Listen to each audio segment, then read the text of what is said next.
ঠিক আছে।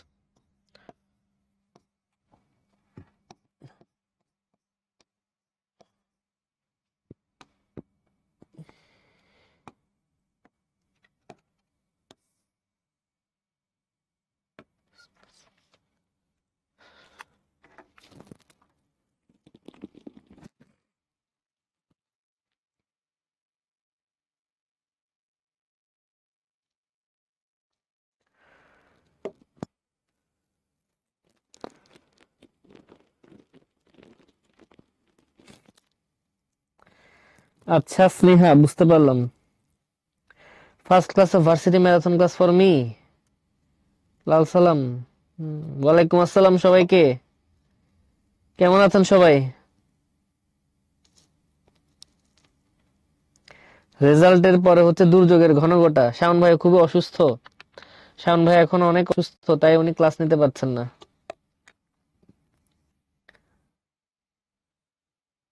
হ্যাঁ হ্যাঁ, অনলাইন ক্লাস অনেক এনাফ। অনলাইন ক্লাস ছাড়া, অনলাইন ক্লাস করে ফেললে আপনার তো সবকিছুই মোটামুটি শেষ হয়ে যায়। আপনি আবার কি ভাই, মাইগ্রেশন করতে ব্রাঞ্চ থেকে টাকা নেয় না কেন? গুরুত্বপূর্ণ প্রশ্ন। ব্রাঞ্চ থেকে 2 টাকা চাঁদা তুলে দিয়ে আসবা। তোমার যেহেতু টাকা বেশি বের হয়ে গেছে, তাই ওখানে গেলে টাকা দিয়ে আসবা। ড্রিম বাদ দিয়ে ভার্সিটিতে আসলাম। Dream changes. তাসির চমৎকার কষ্ট বলেছে। ভাই স্বপ্ন বাদ দিয়ে ভার্সিটিতে আসছি। সবার আগে মূল কথা কি, আপনি আপনার জন্য যা প্ল্যান করেন লাইফে, সেটা যে ঘটবে এরকম কোনো বিষয় নাই। আমি হাসতে হাসতে কথাগুলো বলছি, হয়তো ভাবছেন শুভ ভাই তো আমাদের সাথে একদম কি করতেছে, আইরনি করতেছে মনে হয়, যে হ্যাঁ শুভ ভাই মেডিকেলে চান্স পেয়ে গেছে, তো এখানে যারা যারা আমরা মেডিকেল থেকে মাইগ্রেশন করে ভার্সিটিতে আসছি, আইরনি করে কথাটা বললো যে স্বপ্ন তোমার জন্য যেটা প্ল্যান করো ওটা না হইতে পারে, তোমার জন্য বেটার। বাট এটা আসলে ট্রুথ। আমার লাইফে এরকম অনেক কিছু ঘটছে যেগুলো আমি কখনোই চাই নাই। আমার কখনোই, আচ্ছা আমার গল্প বাদ দিও, সব কথা আসল না। মেইন কথা আমার যেটা মনে হয় আর কি, যে তুমি তোমার জন্য যেটা প্ল্যান করো সেটা তোমার জন্য অনেক সময় নাও থাকতে পারে। এটা কি ভালো ভালো না? যে আপনি মেডিকেলে ভর্তি পরীক্ষা দিয়ে চান্স পান নাই, তারপর আপনার মন ভেঙে গেছে, তারপর ভার্সিটির জন্য প্রিপারেশন নিতে গিয়েও দেখা তোমার ভার্সিটি প্রিপারেশন হয় নাই। মানে তখন মেডিকেলও বাদ, ভার্সিটিও বাদ, নাকি এটা ভালো যে আগে থেকে বুঝে গেছেন মেডিকেলে আপনার পরীক্ষা দিলে হবে না, আপনার ভার্সিটি আপনার জন্য বেটার, হাতে 2 মাস সময় আছে, ভার্সিটির জন্য কোপায়ে পড়াশোনা করে ভার্সিটিতে চান্স পেলাম? কোনটা বেটার মনে হয়, এ নাকি বি? যে কুত্তার মতো মেডিকেল পড়লাম, এই বছর সবাইকে জিপিএ 5 দিয়ে দিছে এবং আমিও খুশিতে পরীক্ষা দিয়ে মেডিকেল থেকে বাদ পড়ে গেলাম। বাট মেডিকেল থেকে বাদ পড়ার পর দেখলাম আমাদের ভার্সিটি ভর্তি পরীক্ষার জন্য 20-25 দিন বাকি আছে, আমি সেই পরীক্ষা কিছু করতে পারলাম না, সব জায়গায় ডাব্বা। নাকি এটা ভালো যে আগে সৃষ্টিকর্তা তোমারে বলে দিল মেডিকেলে ভর্তি পরীক্ষা দিস না, মেডিকেল অনেক ঝামেলা, তার থেকে ভার্সিটি দিয়ে ভালো থাক, জীবনে উন্নত কিছু কর, তাই আগে থেকে তোরা বাদ দিয়ে দিলাম, তুই ভার্সিটির জন্য পড়াশোনা কর, ভালোভাবে চান্স পা। কোনটা বেটার? আমার মনে হয় ভি।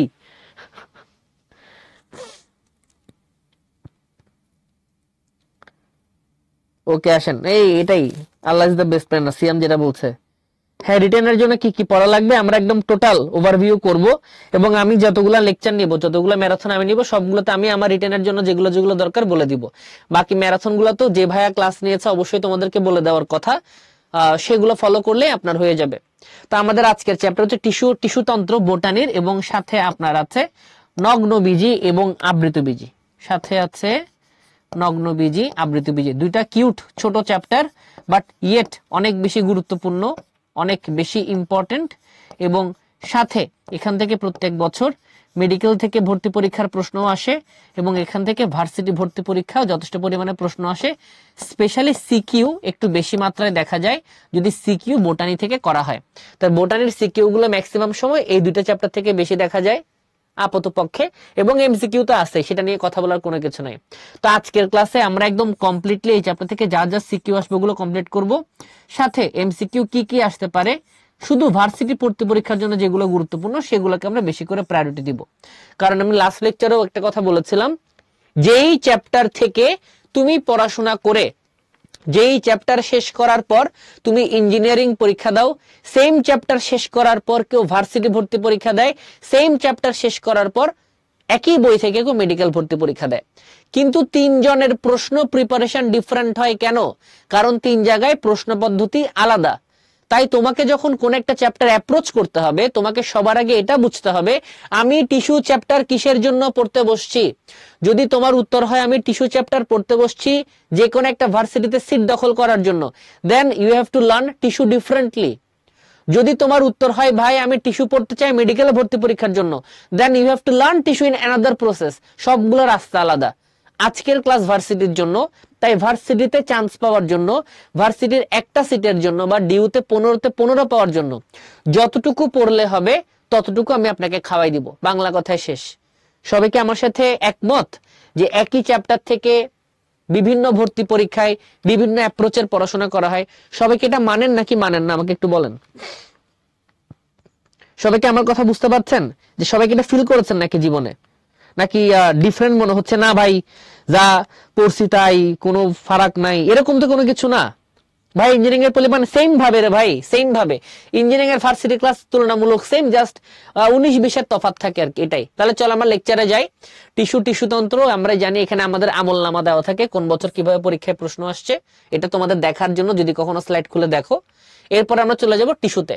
তা আমি তোমাদেরকে যা যা অ্যানোটেশন করে পড়াবো, আমি আমার ক্লাস নোটে যা যা কিছু পড়াবো তা থেকে ভর্তি পরীক্ষায় প্রশ্ন আসবে। তাই যারা যারা ক্লাস নোট ফলো করে পড়াশোনা করবা না, তাদের ভর্তি পরীক্ষায় যাই পড়ো না কেন, কমন পড়লেও অ্যান্সার কমন পড়বে না। কোশ্চেন হয়তো কমন পড়তে পারে, বাট আপনার কখনো অ্যান্সার কমন পড়বে না। As simple as that. প্রথমে আমরা যেটা শিখবো, টিস্যু কাকে বলে। পরীক্ষায় প্রায় সময় টিস্যুর শর্ত জিজ্ঞেস করে যে টিস্যু হওয়ার শর্ত কি কি। তা আমরা যেটা বলি, টিস্যু হওয়ার জন্য মোট 4টা শর্ত দরকার। টিস্যু হওয়ার জন্য মোট 4টা শর্ত দরকার। প্রথম শর্ত যেটা, সেটা হচ্ছে এক গুচ্ছ কোষ দরকার। স্বাভাবিক, এক গুচ্ছ কোষ ছাড়া তো কখনো টিস্যু হয় না। আমরা জানি অনেকগুলা কোষ মিলে টিস্যু গঠন করে। তো কথা হলো, এক গুচ্ছ কোষ নিলেই তুমি কি টিস্যু তৈরি করতে পারবা? উত্তর হচ্ছে না। এটা শুধু একটা মাত্র শর্ত। এক গুচ্ছ কোষকে যদি কখনো টিস্যুতে রূপান্তরিত করতে হয়, তবে তাকে একই ভ্রূণীয় স্তর থেকে উৎপত্তি লাভ করতে হবে। একই ভ্রূণীয় স্তর থেকে উৎপত্তি। শুভ ভাই, এই কথাটার মানে কি যে একই ভ্রূণীয় স্তর থেকে উৎপত্তি লাভ করা লাগবে? এই কথাটার মানে কি? এই কথাটার মানে হলো, যদি কখনো তুমি একটা টিস্যু তৈরি করতে চাও, তবে সেই টিস্যুর প্রত্যেকটা কোষ হয় একটোডার্ম থেকে আসতে হবে, না হয় মেসোডার্ম থেকে আসতে হবে, না হয় সেটাকে আসতে হবে এন্ডোডার্ম থেকে। কখনো একই টিস্যুর মধ্যে থাকা কোষগুলো কোনোটা একটোডার্ম, কোনোটা মেসোডার্ম, কোনোটা এন্ডোডার্ম থেকে আসতে পারবে না। একই টিস্যুর মধ্যে থাকা কোষ একটোডার্ম থেকে আসলে সবাই একটোডার্ম, মেসো থেকে আসলে সবাই মেসো, এন্ডো থেকে আসলে সবাই এন্ডো। আচ্ছা, এক গুচ্ছ কোষ একই ভ্রূণীয় স্তর থেকে আসলো, তাইলে কি আমরা টিস্যু বলতে পারবো? এখন উত্তর হচ্ছে না। আমাকে আরো একটা শর্ত ফিল আপ করতে হবে। সেটা কি?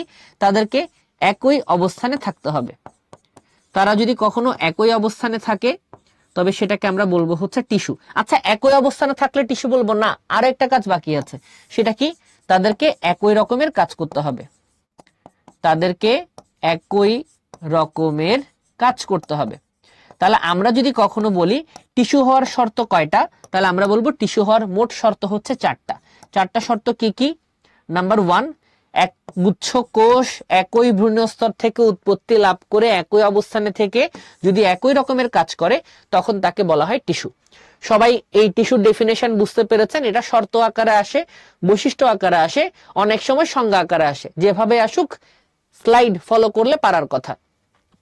এই টিস্যুকে নানান ভাবে ভাগ করা হয়েছে, কিন্তু উদ্ভিদ টিস্যুকে ভাগ করা হয়েছে প্রধানত 2 ভাগে। তাহলে উদ্ভিদ টিস্যুগুলোকে প্রধানত ভাগ করা হয়েছে 2 ভাগে, এবং এই ভাগ করার পেছনে যে ভিত্তিটা, সেই ভিত্তিটা হচ্ছে সে বিভাজন করতে পারে বা কোষ বিভাজন করতে পারে নাকি পারে না। তাহলে কোষ বিভাজন করতে পারে নাকি পারে না, এটার উপর ভিত্তি করে আপনি উদ্ভিদ টিস্যুগুলোকে 2 ভাগে ভাগ করেছেন। একটা ভাগের নাম আপনি দিয়েছেন ভাজক টিস্যু, এবং আপনি একটা ভাগের নাম দিয়েছেন স্থায়ী টিস্যু। আচ্ছা, বুঝলাম। তাহলে আমরা এখন টিস্যু থেকে আস্তে আস্তে ভাজক এবং স্থায়ীতে শিফট করব, এবং ভাজক এবং স্থায়ী এটা হচ্ছে সিকিউর জন্য 100% গুরুত্বপূর্ণ। চলো আমরা আস্তে আস্তে পড়াশোনায় যাই, ভাজকে ঢোকার চেষ্টা করি যে ভাজকে কি আছে। তাহলে ভাজকের সব থেকে বেসিক যে ইনফরমেশনটা আমরা আজীবন শিখে আসছি, সেটা কি? যারা যারা অনেক বেশি কমেন্ট করছেন তারা কমেন্ট না করে ক্লাস করেন। ক্লাস করার পর আমরা সবাইকে সুযোগ দিব, একটা টপিক শেষ করার পর জিজ্ঞেস করব কি বুঝো নাই, কি বুঝছো, তখন মেসেজ দিবা, তখন তোমাদের মেসেজ পড়তে পারবো। ক্লাসের মাঝখানে অনর্গল মেসেজ দিয়ে গেলে আমি কেমনে পড়বো বলো? পড়াবো নাকি মেসেজ পড়বো? তাই পড়ানোর পর সবাইকে জিজ্ঞেস করবো বুঝছো না কি বুঝছো না, তখন কথা বলবো আমরা, ঠিক আছে? তাহলে ভাজক টিস্যুতে আসি। তাহলে ভাজক টিস্যুর মেইন বৈশিষ্ট্য কি তোমরা আগে থেকে জানো, সে বিভাজিত হতে পারে। তাহলে এই জিনিস নিয়ে কারো কিন্তু কোনো প্রকার ডাউট থাকার কথা না, এটাই সবাই পারে। কেউ যদি কিছু না পারে সে অন্তত এটা পারে যে ভাজক টিস্যু বিভাজিত হইতে পারে, এই জায়গায় কোনো ডাউট থাকার কথা না। কিন্তু বিভাজিত হওয়ার জন্য তার মধ্যে দুই ধরনের অ্যাডাপ্টেশন এবং অভিযোজন ঘটে থাকে। মানে বাঁচে সে বারবার বিভাজিত হতে পারে, যাতে তার সেল ডিভিশন কন্টিনিউয়াসলি হয়, তার মধ্যে দুই ধরনের অভিযোজন ঘটে। একটা কি গাঠনিক অভিযোজন, আর একটা হচ্ছে কার্যকারী অভিযোজন। কার্যকরী অভিযোজন। তাহলে আমাদের গাঠনিক অভিযোজন গুলা কি কি, মানে কি কি এমন পরিবর্তন হচ্ছে যাতে সে অনেক দ্রুত বিভাজন করতে পারে। তাহলে গাঠনিক পরিবর্তন গুলা কি কি বিভাজিত যাতে হতে পারে? প্রথমত সে তার কোষগুলোকে বা কোষ প্রাচীর গুলোকে তুলনামূলক পাতলা করে ফেলেছে। তাহলে কোষ প্রাচীর পাতলা করলে লাভ কি? যদি কোন একটা কোষ বারবার বিভাজিত হতে চায় এবং তার কোষ প্রাচীরটা যদি অনেক মোটা হয়, তাহলে তার বারবার মোটা কোষ প্রাচীরটাকে ভেঙে বিভাজন করতে হবে।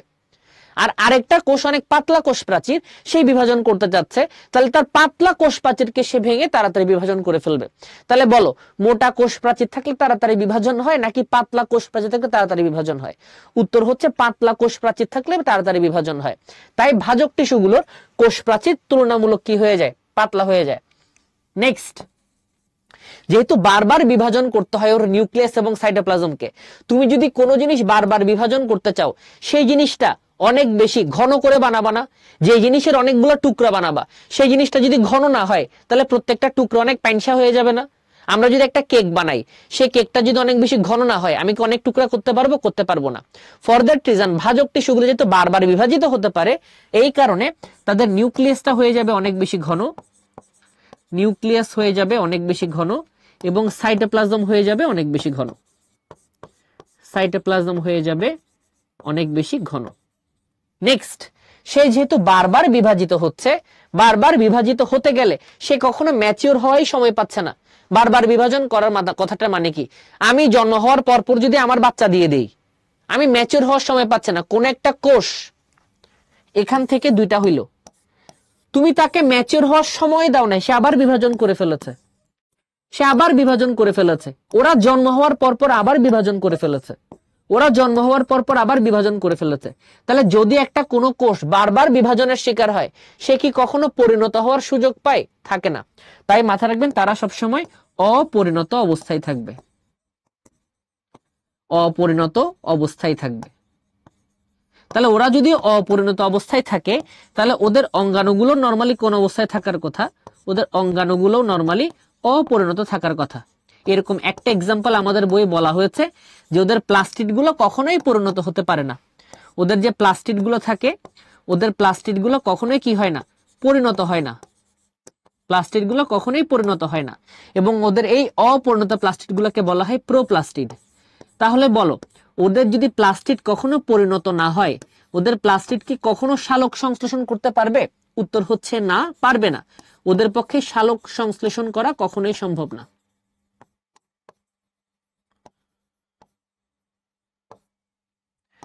তাই তারা কখনো খাদ্য তৈরি করতেও পারবে না। তো ভর্তি পরীক্ষায় প্রশ্ন আসছিল, ভাজক কোষ কি করতে পারে না? ভাজক কোষ কখনোই খাদ্য তৈরি করতে পারে না। যারা খাদ্য তৈরি করতে পারে না, তোমার কি মনে হয় তারা কি কখনো সঞ্চয় করতে পারবে? যে টাকা ইনকাম করে না, যে গরিব, হে আবার টাকা সঞ্চয় করবে কি? তাহলে ও তো খাবার বানাইতেই পারে না, তাহলে ওর পক্ষে খাদ্য সঞ্চয় করা সম্ভব না। যেহেতু খাদ্য সঞ্চয় করা সম্ভব না, তার কাছে কখনো কোনো কোষ গহ্বর তুমি দেখতে পাবে না। তাহলে দেখো, আজ পর্যন্ত আমরা যখন এগুলো পড়াশোনা করেছি আমরা মুখস্থ করেছি, বাট এগুলো কিন্তু মুখস্থ করার টপিক ছিলই না, এগুলো বোঝার টপিক। ওর যদি কোষ বিভাজন করা লাগে, ওর কোষ প্রাচীর পাতলা হইতেই হবে। ও যেহেতু বিভাজন করছে, ওর ম্যাটেরিয়ালস কে ঘন হইতে হবে, কারণ আমি নিউক্লিয়াস আর সাইটোপ্লাজমকে বারবার ভাঙতেছি, ঘন হইতে হবে। ও বারবার বিভাজন করে ফেলতেছে, মানে ও পরিণত হওয়ার সুযোগই পাচ্ছে না, মানে অপরিণত থাকতেছে। ও যদি অপরিণত থাকে ওর অঙ্গাণুগুলো অপরিণত থাকবে, ওর প্লাস্টিড গুলো অপরিণত থাকবে, ওর প্লাস্টিড গুলো পরিণত হওয়ার সুযোগ পাচ্ছে না, মানে প্লাস্টিড গুলো প্রো প্লাস্টিড রূপে থাকবে। তাহলে পরিণত হতে পারছে না যে প্লাস্টিড, সে তো কখনো খাবার তৈরি করতে পারবে না, তাহলে সালোক সংশ্লেষণ সে করতে পারছে না, খাদ্য তৈরি সে করতে পারছে না।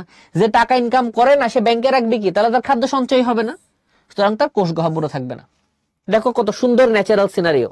আর কার্যকরী হচ্ছে ওর বিপাখার প্রচন্ড পরিমাণে বৃদ্ধি পাবে, যাতে শক্তি ব্যবহার করে সে অনেক বেশি কোষ বিভাজন করতে পারে, তাহলে বিপাখার বৃদ্ধি পাবে। এই সবগুলা জিনিসকে তোমার ভর্তি পরীক্ষায় সিকিউ আকার আসতে পারে, এমসিকিউ আকার আসতে পারে, কিংবা পার্থক্য আকার আসতে পারে। তো অনেক গাধার বাচ্চা থাকবে, যেসব গাধার বাচ্চা ভাজক টিস্যু এবং স্থায়ী টিস্যু দুইটাই পড়তে যাবে। বাট যারা চালাকের বাচ্চা বা যারা চালাক তারা কি করবে, ভাজক টিস্যু যা আছে এগুলার পাশে একটা সুন্দর করে না বসাই দিবে, এবং না বসাই দিলেই হয়ে যাবে এগুলো স্থায়ী টিস্যু। তাহলে মাথায় রাখবেন, যারা গাধা সিকিউর জন্য পড়াশোনা করে তারা সব মুখস্থ করতে যায়, আর যারা চালাক তারা জাস্ট একটা পাশ মুখস্থ করে আরেকটা পাশে একটা সুন্দর করে না বসায় দেয়। এখন ডিসিশন তোমার, তুমি কেমনে পড়বা। কিন্তু এতটুকু পর্যন্ত যা পড়াইছি তা আপনারা বুঝছেন নাকি আমাকে জানান, যে ভাই ক্লিয়ার হয়েছে নাকি হয় নাই। ওয়ালাইকুম আসসালাম। যারা যারা সালাম দিচ্ছেন এখনো, বুঝছেন সবাই? ওকে ডান। তাহলে আমাদের এতটুকু পর্যন্ত ক্লিয়ার হয়ে গেছে ভাজক টিস্যু থেকে পরীক্ষায় প্রশ্ন কেমনে আসবে, আর ভাজক টিস্যুর সাথে স্থায়ী টিস্যুর কেমনে কম্পারিজন সিকিউ এমসিকিউ আসতে পারে। ডান হয়ে গেছে। এখন আমরা দেখব, বই এগুলাই বলা হয়েছে, আমি এই জিনিসগুলো তোমাকে সহজ করে আগের স্লাইডে বলেছি। এখন আসো ভাজক টিস্যুর ক্লাসিফিকেশন। এই স্লাইডটা হচ্ছে এমসিকিউর জন্য, এবং এই স্লাইডটাও আমি তোমাকে একদম সোজা করে দিব, একদম সোজা করে দিব, যাতে তোমাদের কোনো সমস্যা না হয়, কিন্তু আমাদের ক্লাসে থাকতে হবে। প্রথম দুইটা হচ্ছে পরীক্ষার জন্য 100% ইম্পর্টেন্ট, পরের দুইটা হচ্ছে পরীক্ষার জন্য লেস ইম্পর্টেন্ট বা এনএসআই, এগুলো পরীক্ষার জন্য খুব গুরুত্বপূর্ণ না, বাট প্রথম দুইটা পরীক্ষার জন্য খুব গুরুত্বপূর্ণ। ভালোভাবে বোঝার চেষ্টা করবা, তাহলে তাড়াতাড়ি বুঝে যাবা। নাম্বার 1, আমরা জানি যখন কোন একটা গাছ বৃদ্ধি লাভ করে সেই গাছটা কিভাবে বৃদ্ধি লাভ করে। এটা যদি মাটি হয়, তুমি প্রথমে সে মাটির মধ্যে তার গাছটাকে বা তার চারাটাকে অথবা তার বীজটাকে রোপণ করো। ধরো আমার কাছে একটা আমের বীজ আছে, সে আমের বীজটাকে এখানে রোপণ করলাম আমি, এটা হচ্ছে আমের বীজ। তাহলে আমের বীজের ভেতরে কি আছে, আমের ভ্রূণ আছে বা আমের বাচ্চা আছে। বীজের মধ্যেই তো বাচ্চা থাকে, যে বাচ্চা থেকে পরবর্তী সময় বড় গাছ হয়। তো বীজের মধ্যে যে বাচ্চাটা থাকে সেই বাচ্চাটাকে বলা হয় হচ্ছে ভ্রূণ। তাহলে বীজের মধ্যে যে বাচ্চাটা থাকে সে বাচ্চাকে কি বলা হয়, বলা হয় ভ্রূণ। তাহলে এই জিনিসটার নাম কি, এই জিনিসটার নাম হচ্ছে ভ্রূণ। এবং এই ভ্রূণটা থেকেই পরবর্তী সময় আমরা কি দেখতে পাবো, এই ভ্রূণটা থেকেই পরবর্তী সময় উৎপন্ন হবে হচ্ছে গাছ, প্রথমে উৎপন্ন হবে গাছের পাতা, কাণ্ড, মূল এন্ড এভরিথিং। পরবর্তী সময় এখান থেকে কি উৎপন্ন হবে, মূল, কাণ্ড, পাতা সবকিছু উৎপন্ন হবে, বাট সবকিছুর সোর্সেই ভ্রূণ না। তাহলে ভ্রূণ বিভাজিত হচ্ছে বলেই তো আপনার গাছের জন্ম হচ্ছে, এটা তো খুব নর্মাল একটা বেসিক পয়েন্ট। ভ্রূণ যদি কখনো বিভাজিত না হয় তবে কখনো কি এই গাছটা আসা সম্ভব ছিল না, কখনো সম্ভব ছিল না। তাহলে ভ্রূণের মধ্যে নিশ্চয়ই এমন কোন ভাজক টিস্যু আছে যে ভাজক টিস্যু থেকে পরবর্তী সময়ে গাছের জন্ম হয়েছে। তো ভ্রূণের মধ্যে বা ভ্রূণটা কোন ধরনের ভাজক টিস্যু দিয়ে তৈরি, উত্তর হচ্ছে প্রো মেরিস্টেম। তাহলে ভ্রূণটা যেই ধরনের ভাজক টিস্যু দ্বারা তৈরি সেটা হচ্ছে প্রো মেরিস্টেম। তাহলে পরীক্ষায় যদি কখনো প্রশ্ন আসে কোন জায়গা থেকে প্রথম বৃদ্ধি শুরু হয় বা প্রথম বিভাজন শুরু হয় বা প্রথম বৃদ্ধি শুরু হয়, তাহলে উত্তর হচ্ছে প্রো মেরিস্টেম। আশা করি এখানে কোনো ঝামেলা হওয়ার কথা না। প্রো মেরিস্টেম বিভাজন করতে করতে গাছ বানায় ফেলে, এবং প্রো মেরিস্টেম থেকে একটা নতুন ধরনের ভাজক টিস্যু সৃষ্টি হয়। প্রো মেরিস্টেম থেকে যে নতুন ভাজক টিস্যু সৃষ্টি হয় তার নাম হলো প্রাইমারি ভাজক টিস্যু বা প্রাইমারি মেরিস্টেম, প্রাইমারি ভাজক টিস্যু। তাহলে প্রো মেরিস্টেম যেটাতে রূপান্তরিত হয় তার নাম হচ্ছে প্রাইমারি মেরিস্টেম। আমার কথা হচ্ছে এই প্রাইমারি মেরিস্টেমের জন্ম থেকে, এই প্রো মেরিস্টেম থেকে। তাহলে প্রাইমারি মেরিস্টেম গাছের মধ্যে থাকে আর ও ভ্রূণের মধ্যে থাকে। তাহলে গাছের মধ্যে থাকে প্রাইমারি মেরিস্টেম, ভ্রূণের ভেতরে থাকে প্রো মেরিস্টেম। এই প্রাইমারি মেরিস্টেম থাকে কোথায়, গাছের এত বড় গাছের মধ্যে কোথায় আছে? তো দেখা যায় কাণ্ড এবং মূলের প্রান্তে কাণ্ড এবং মূলের প্রান্তে বা শীর্ষে এই প্রাথমিক ভাজক টিস্যুগুলো অবস্থান করে। মানে এই প্রাইমারি ভাজক টিস্যুগুলো এখানে আছে, এখানে আছে, এখানে আছে, এখানে আছে, এখানে আছে, শীর্ষে বা এখানে আছে। মোদ্দা কথাই হচ্ছে, আসল কথাই হইল প্রাইমারি ভাজক টিস্যু সর্বদা গাছ যেদিকে গ্রো করে সেদিকে থাকবে। তাহলে কাণ্ড তো এদিকে গ্রো করে, তাহলে কাণ্ড এদিকে গ্রো করলে সবসময় তুমি এখানে কি দেখতে পাবা? এখানে দেখতে পাবা প্রাথমিক ভাজক টিস্যু।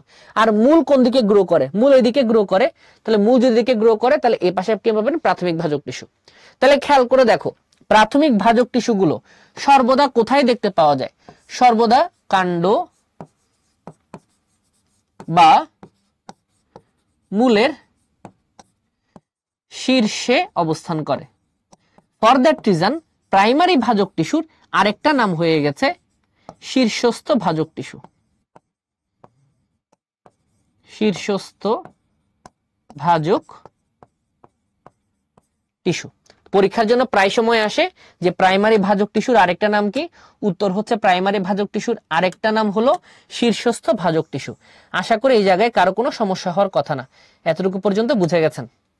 এবং প্রাইমারি ভাজক টিস্যুর ফলে উদ্ভিদের কোন দিকে গ্রো হয়? প্রাইমারি ভাজক টিস্যুর ফলে উদ্ভিদের সবসময় গ্রো হয় দৈর্ঘ্যে। এখন আসবো আমরা নেক্সট পয়েন্টটা কি হবে? নেক্সট পয়েন্ট হচ্ছে প্রাথমিক ভাজক টিস্যুর একটা অংশ, প্রাথমিক ভাজক টিস্যু বা প্রাইমারি ভাজক টিস্যুর একটা অংশ হচ্ছে শুধুমাত্র গাছের শাখা বৃদ্ধিতে কাজ করে। শাখা বৃদ্ধি বা পর্ব বৃদ্ধিতে কাজ করে। প্রাথমিক ভাজক টিস্যুর সেই অংশটার নাম হলো ইন্টারক্যালারি ভাজক টিস্যু। ইন্টারক্যালারি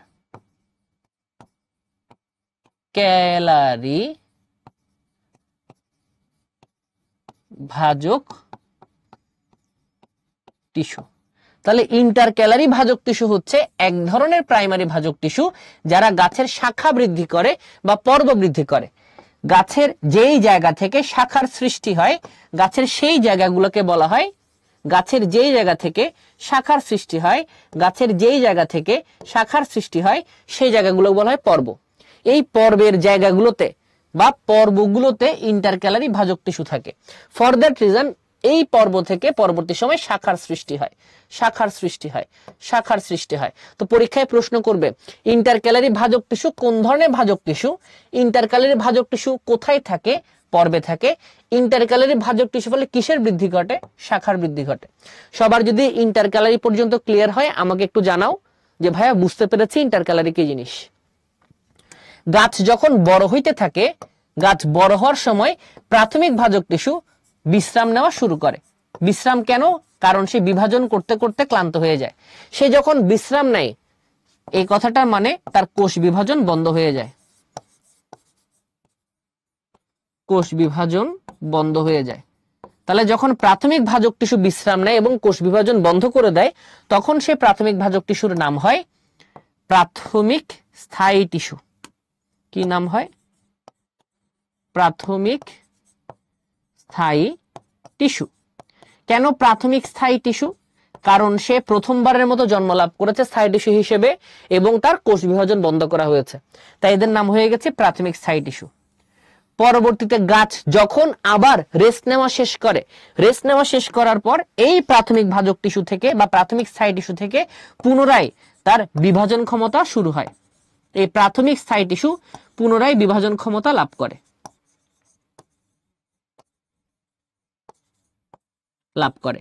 তখন তার নাম হবে সেকেন্ডারি ভাজক টিস্যু। তো কেন ওর নাম সেকেন্ডারি ভাজক টিস্যু? কারণ ও পুনরায় বিভাজন ক্ষমতা লাভ করেছে। শুরু থেকে বিভাজন ক্ষমতা ওর ছিল না, ও আগে ছিল স্থায়ী টিস্যু, পরে আবার সে বিভাজন করা শুরু করেছে। ফর দ্যাট রিজন ওর নাম হয়ে গেছে সেকেন্ডারি ভাজক টিস্যু। এই সেকেন্ডারি ভাজক টিস্যু থাকে কোথায়? এই সেকেন্ডারি ভাজক টিস্যুগুলো থাকে হচ্ছে গাছের একদম পাশ বরাবর, এই বরাবর থাকে, গাছের পাশ বরাবর থাকে, এই বরাবর থাকে, গাছের পাশ বরাবর থাকে, পাশ বরাবর থাকে। এবং এরা যখন বিভাজন করে তখন একটা গাছ মোটা হওয়া শুরু হয়। তাই যেহেতু সেকেন্ডারি ভাজক টিস্যু পাশ বরাবর থাকে, এটা আরেকটা নাম হচ্ছে পার্শ্বীয় ভাজক টিস্যু। এবং এটা গাছের কি বৃদ্ধি করে? এরা গাছের পুরুত্ব বৃদ্ধি করে। পুরুত্ব বৃদ্ধি করে। এবং এগুলো কোথায় পাওয়া যায়? উৎপত্তি হচ্ছে ক দিয়ে যেগুলো শব্দ আছে ক্যাম্বিয়ামে পাওয়া যায়। ক্যাম্বিয়াম বা ক দিয়ে যতগুলো শব্দ আছে সব জায়গায় হচ্ছে সেকেন্ডারি ভাজক টিস্যু দেখতে পাওয়া যায়। তাহলে খেয়াল করে দেখো, ভ্রূণে ছিল প্রোমেরিস্টেম, প্রোমেরিস্টেম থেকে প্রাইমারি মেরিস্টেম, দৈর্ঘ্য বৃদ্ধি করলো। প্রাইমারি মেরিস্টেমকে শীর্ষ কেন বলা হয়? কাণ্ডমূলের শীর্ষ থেকে, তাই প্রাইমারি মেরিস্টেম শাখা তৈরি করছে পর্বে গিয়ে, তাই তার নাম হয়ে গেছে ইন্টারক্যালারি মেরিস্টেম, শাখা এবং পর্ব বৃদ্ধি করছিল। হঠাৎ করে প্রাইমারি মেরিস্টেমের মূল হলো আমি কোনো বৃদ্ধি করবো না, ঘুমাবো একটু, আজকে অনেক পড়াশোনা হয়ে গেছে, যখন ঘুম দেয় তখন তার নাম হয় প্রাথমিক স্থায়ী টিস্যু। হঠাৎ করে তার আবার মনে হয় না অনেকক্ষণ রেস্ট হয়ে গেছে, যাই বিভাজন করা শুরু করি, সে পুনরায় যখন বিভাজন ক্ষমতা লাভ করে তখন তার নাম হয় সেকেন্ডারি ভাজক টিস্যু। কোথায় থাকে? সাইড বরাবর থাকে, এবং সাইড বরাবর কোষগুলো গাছকে মোটা করে বা পুরু করে। সাইডে যেহেতু থাকে তার নাম পার্শ্বীয় ভাজক টিস্যু, এবং এগুলোকে পাওয়া যায় মোটামুটি ক্যাম্বিয়ামে। এই স্লাইডটার ইম্পর্টেন্স হচ্ছে ভর্তি পরীক্ষায় 100%-এর কাছাকাছি, এবং আপনি যদি এটা খুব ভালো করে না পারেন এখান থেকে এমসিকিউ মিস করবেন, গ্যারান্টি। তাহলে সবাই বুঝছো নাকি আমাকে বলো? যদি বুঝো তাহলে আমরা মাস, প্লেট এবং রিব পড়া শুরু করব। ভাই ভার্সিটি প্রিপারেশনটা একটু আলাদা, তো আপনি মেডিকেলের মতো চিন্তা করলে তো হবে না। সবাই বুঝলে একটা সি লিখে জানান, ক্লিয়ার লিখে জানান, বা ইয়েস লিখে জানান যে ভাইয়া বুঝতে পারছেন কাহিনী, নাকি অনেক কঠিন? ওকে, আসেন, চমৎকার। তাহলে আমরা চলে যাব হচ্ছে কোথায়? আমরা চলে যাব হলো মাস ভাজক টিস্যু, প্লেট ভাজক টিস্যু এবং রিব ভাজক টিস্যুতে। এখান থেকে পরীক্ষায় প্রশ্ন আসবে, মাস, প্লেট এবং রিব এদের নাম এরকম কেন হয়েছে? মাস হওয়ার কারণ হলো এই কোষটা বা এই টিস্যুটা যখন বিভাজন করবে সে সব দিকে বিভাজন করবে, এবং সব দিকে বিভাজন করার কারণে সে একটা মাস বা কোষের গুচ্ছ তৈরি করতে পারে, তাই তার নাম হয়ে গেছে মাস ভাজক টিস্যু। ও সব তলে বিভাজিত হবে। এর উদাহরণ কি? বর্ধনশীল কথাটা যেখানে থাকবে সেটা হচ্ছে মাস ভাজক টিস্যুর উদাহরণ। মাস ভাজক টিস্যু বোঝার উদাহরণ হচ্ছে বর্ধনশীল, সাথে মজ্জা কথাটা পড়তে পারো, এছাড়া কোনো কিছু দেখার দরকার নাই। প্লেট কেন?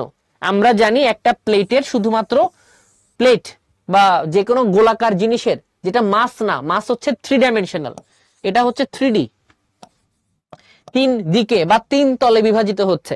যেটা 2 তলে বিভাজিত হবে সেটাকে বলে প্লেট ভাজক টিস্যু। যেমন পাতা, পাতা হচ্ছে দ্বিতলীয় বস্তু, বা যেটাকে শুধুমাত্র 2টা তলে প্রকাশ করা যায়। যারা যারা গতিবিদ্যা পড়ছে তাদের জানার কথা, পাতা হচ্ছে একটা দ্বিমাত্রিক বস্তু আর কি, বা দ্বিতলীয় বস্তু। রিব ভাজক টিস্যু হচ্ছে 1D, ও শুধুমাত্র একদিকে বিভাজিত করে। এর মানে ওর কোষটা এখানে থাকলে সে বিভাজন করে নিচ দিকে নামতে থাকবে, পাশেও যাবে না, উপরেও যাবে না, কোনো দিকে যাবে না, একদিকেই নামতে থাকবে। তার নাম হয় রিব ভাজক টিস্যু। ও এক তলে বিভাজিত হয়। ওর এক্সাম্পল হচ্ছে বর্ধিষ্ণুমূল। পরীক্ষায় আসবে কত তলে বিভাজিত হয় একটা প্রশ্ন, আর একটা আসতে পারে উদাহরণগুলো বলো। তাহলে আশা করি কত তলে বিভাজিত হয় এটা নিয়ে কারো কোনো সমস্যা হওয়ার কথা না। কত তল? মাস 3, প্লেট 2, রিব 1। এটাই সব থেকে কমনেস্ট কোশ্চেন যদি কখনো পরীক্ষায় আসে। এরপর আসো ভাজক টিস্যুর কাজ অনুসারে প্রকারভেদ কি। আমরা কি পড়েছিলাম? ভ্রূণের মধ্যে একটা ভাজক টিস্যু ছিল যার নাম হচ্ছে প্রোমেরিস্টেম, এবং এই প্রোমেরিস্টেম যেটা ভ্রূণে ছিল এটাই বিভাজিত হয়ে হয়ে হয়ে হয়ে হয়ে হয়ে আজকে আপনার এত বড় একটা গাছের জন্ম দিয়েছে। মানে এই প্রোমেরিস্টেম থেকে কাণ্ড, মূল, আবরণ, পাতা, ফুল, ফল এভরিথিং তৈরি করা হয়েছে। ও সব কাজ করছে না? মানে প্রোমেরিস্টেম থেকে তো সবার জন্ম হয়েছে, আমরা বুঝতে পারছি ক্লাসের মধ্যে। এই প্রোমেরিস্টেমটা যখন গাছের শুধুমাত্র বহি আবরণী তৈরি করবে, শুধুমাত্র বহি আবরণী যখন তৈরি করবে তখন প্রোমেরিস্টেমের ততটুকু অংশের নাম হচ্ছে প্রোটোডার্ম। ডার্ম কথাটার মানে হচ্ছে চামড়া বা আবরণ। যখন এই প্রোমেরিস্টেম গাছের জন্য জাইলেম আর ফ্লোয়েম তৈরি করবে তখন তার নাম হবে প্রোক্যাম্বিয়াম। কেন জাইলেম ফ্লোয়েম বানাবো? যাতে আমরা পানি এবং খাদ্য পরিবহন করতে পারি। তাহলে মাথায় রাখবেন, যখন প্রোমেরিস্টেম গাছের জন্য পরিবহন করার জন্য টিস্যু বানাই দিবে তখন তার নাম হবে প্রোক্যাম্বিয়াম। চামড়া আর জাইলেম ফ্লোয়েম ছাড়া একটা গাছের মধ্যে বাকি যত জিনিসপত্র আছে, বাকি সব জিনিসপত্র যদি বানায় দাও, এভরিথিং, তোমার জানার দরকার নেই কি বানাচ্ছে। মোদ্দা কথায় চামড়া বানাবে বা আবরণ বানাবে প্রোটোডার্ম, জাইলেম ফ্লোয়েম বানাবে প্রোক্যাম্বিয়াম। এই দুটা জিনিস ছাড়া দুনিয়ার বাকি যত জিনিস গাছের ভিতরে আছে সব জিনিস বানাবে গ্রাউন্ড মেরিস্টেম।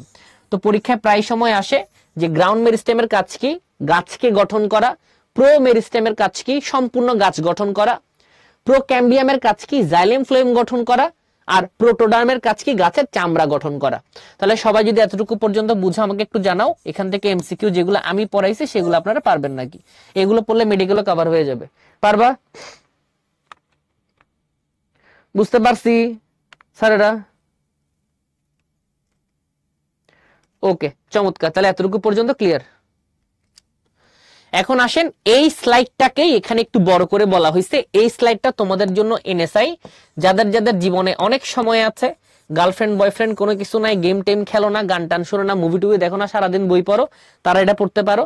আর যারা যারা সবকিছু করে পড়াশোনা করো তাদের এটা দেখার দরকার নাই। তোমরা এটা পড়লেই হবে, এটা পড়লেই পরীক্ষায় কমন পাবা, তোমাদের এটা দেখার কোনো প্রয়োজন নাই। এখন আসেন তাহলে উদ্ভিদের ভ্রূণ অবস্থায় উৎপত্তি লাভ করে কোনটা? তাহলে বলো তো ভ্রূণ থেকে কোনটার জন্ম হয়? ভ্রূণের মধ্যে প্রোমেরিস্টেম আছে, বাট প্রোমেরিস্টেম থেকে কার জন্ম হয়? দেখি ইনবক্স আমাকে উত্তর দাও, কি হবে উত্তর? তোমার প্রশ্ন করলে কি ভ্রূণ থেকে কার জন্ম হয়, তাহলে ভ্রূণের মধ্যে প্রোমেরিস্টেম আছে, প্রোমেরিস্টেম থেকে কার জন্ম হয়েছিল? উত্তর কি হবে? অসাধারণ, সবাই পারতেছেন। তাহলে বুঝতে পারছেন পরীক্ষায় প্রশ্ন কিভাবে আসবে? অস্থির, প্রাইমারি মেরিস্টেম। তাহলে এখানে যারা যারা উত্তর দিয়েছেন কারোর তো আমি এখন পর্যন্ত ভুল পাই নাই, সবাই পেরে গেছেন। দেখেন পরীক্ষার প্রশ্ন এরকম করেই আসবে। এখন থাই টিস্যুর বৈশিষ্ট্য। যারা একটু গাধা বা গরু আছে তারা এগুলো সবগুলো বসে বসে পড়বে। যারা চালাক তারা হচ্ছে ভাজক টিস্যুর পাশে বা ভাজক টিস্যুকে তারা কি করবে? তারা ভাজক টিস্যুকে উল্টাই দিবা। যারা ভাজক টিস্যুকে উল্টাই দিবা তারা হচ্ছে এখানে সব বৈশিষ্ট্য পেয়ে যাবা। তাদের আর এগুলো বসে বসে পড়ার দরকার নাই। যাদের অনেক সময় জীবনে তারা এগুলো বসে বসে পড়বা, নাহলে ভাজক টিস্যুকে উল্টাই দিলে স্থায়ী টিস্যু হয়ে যায়।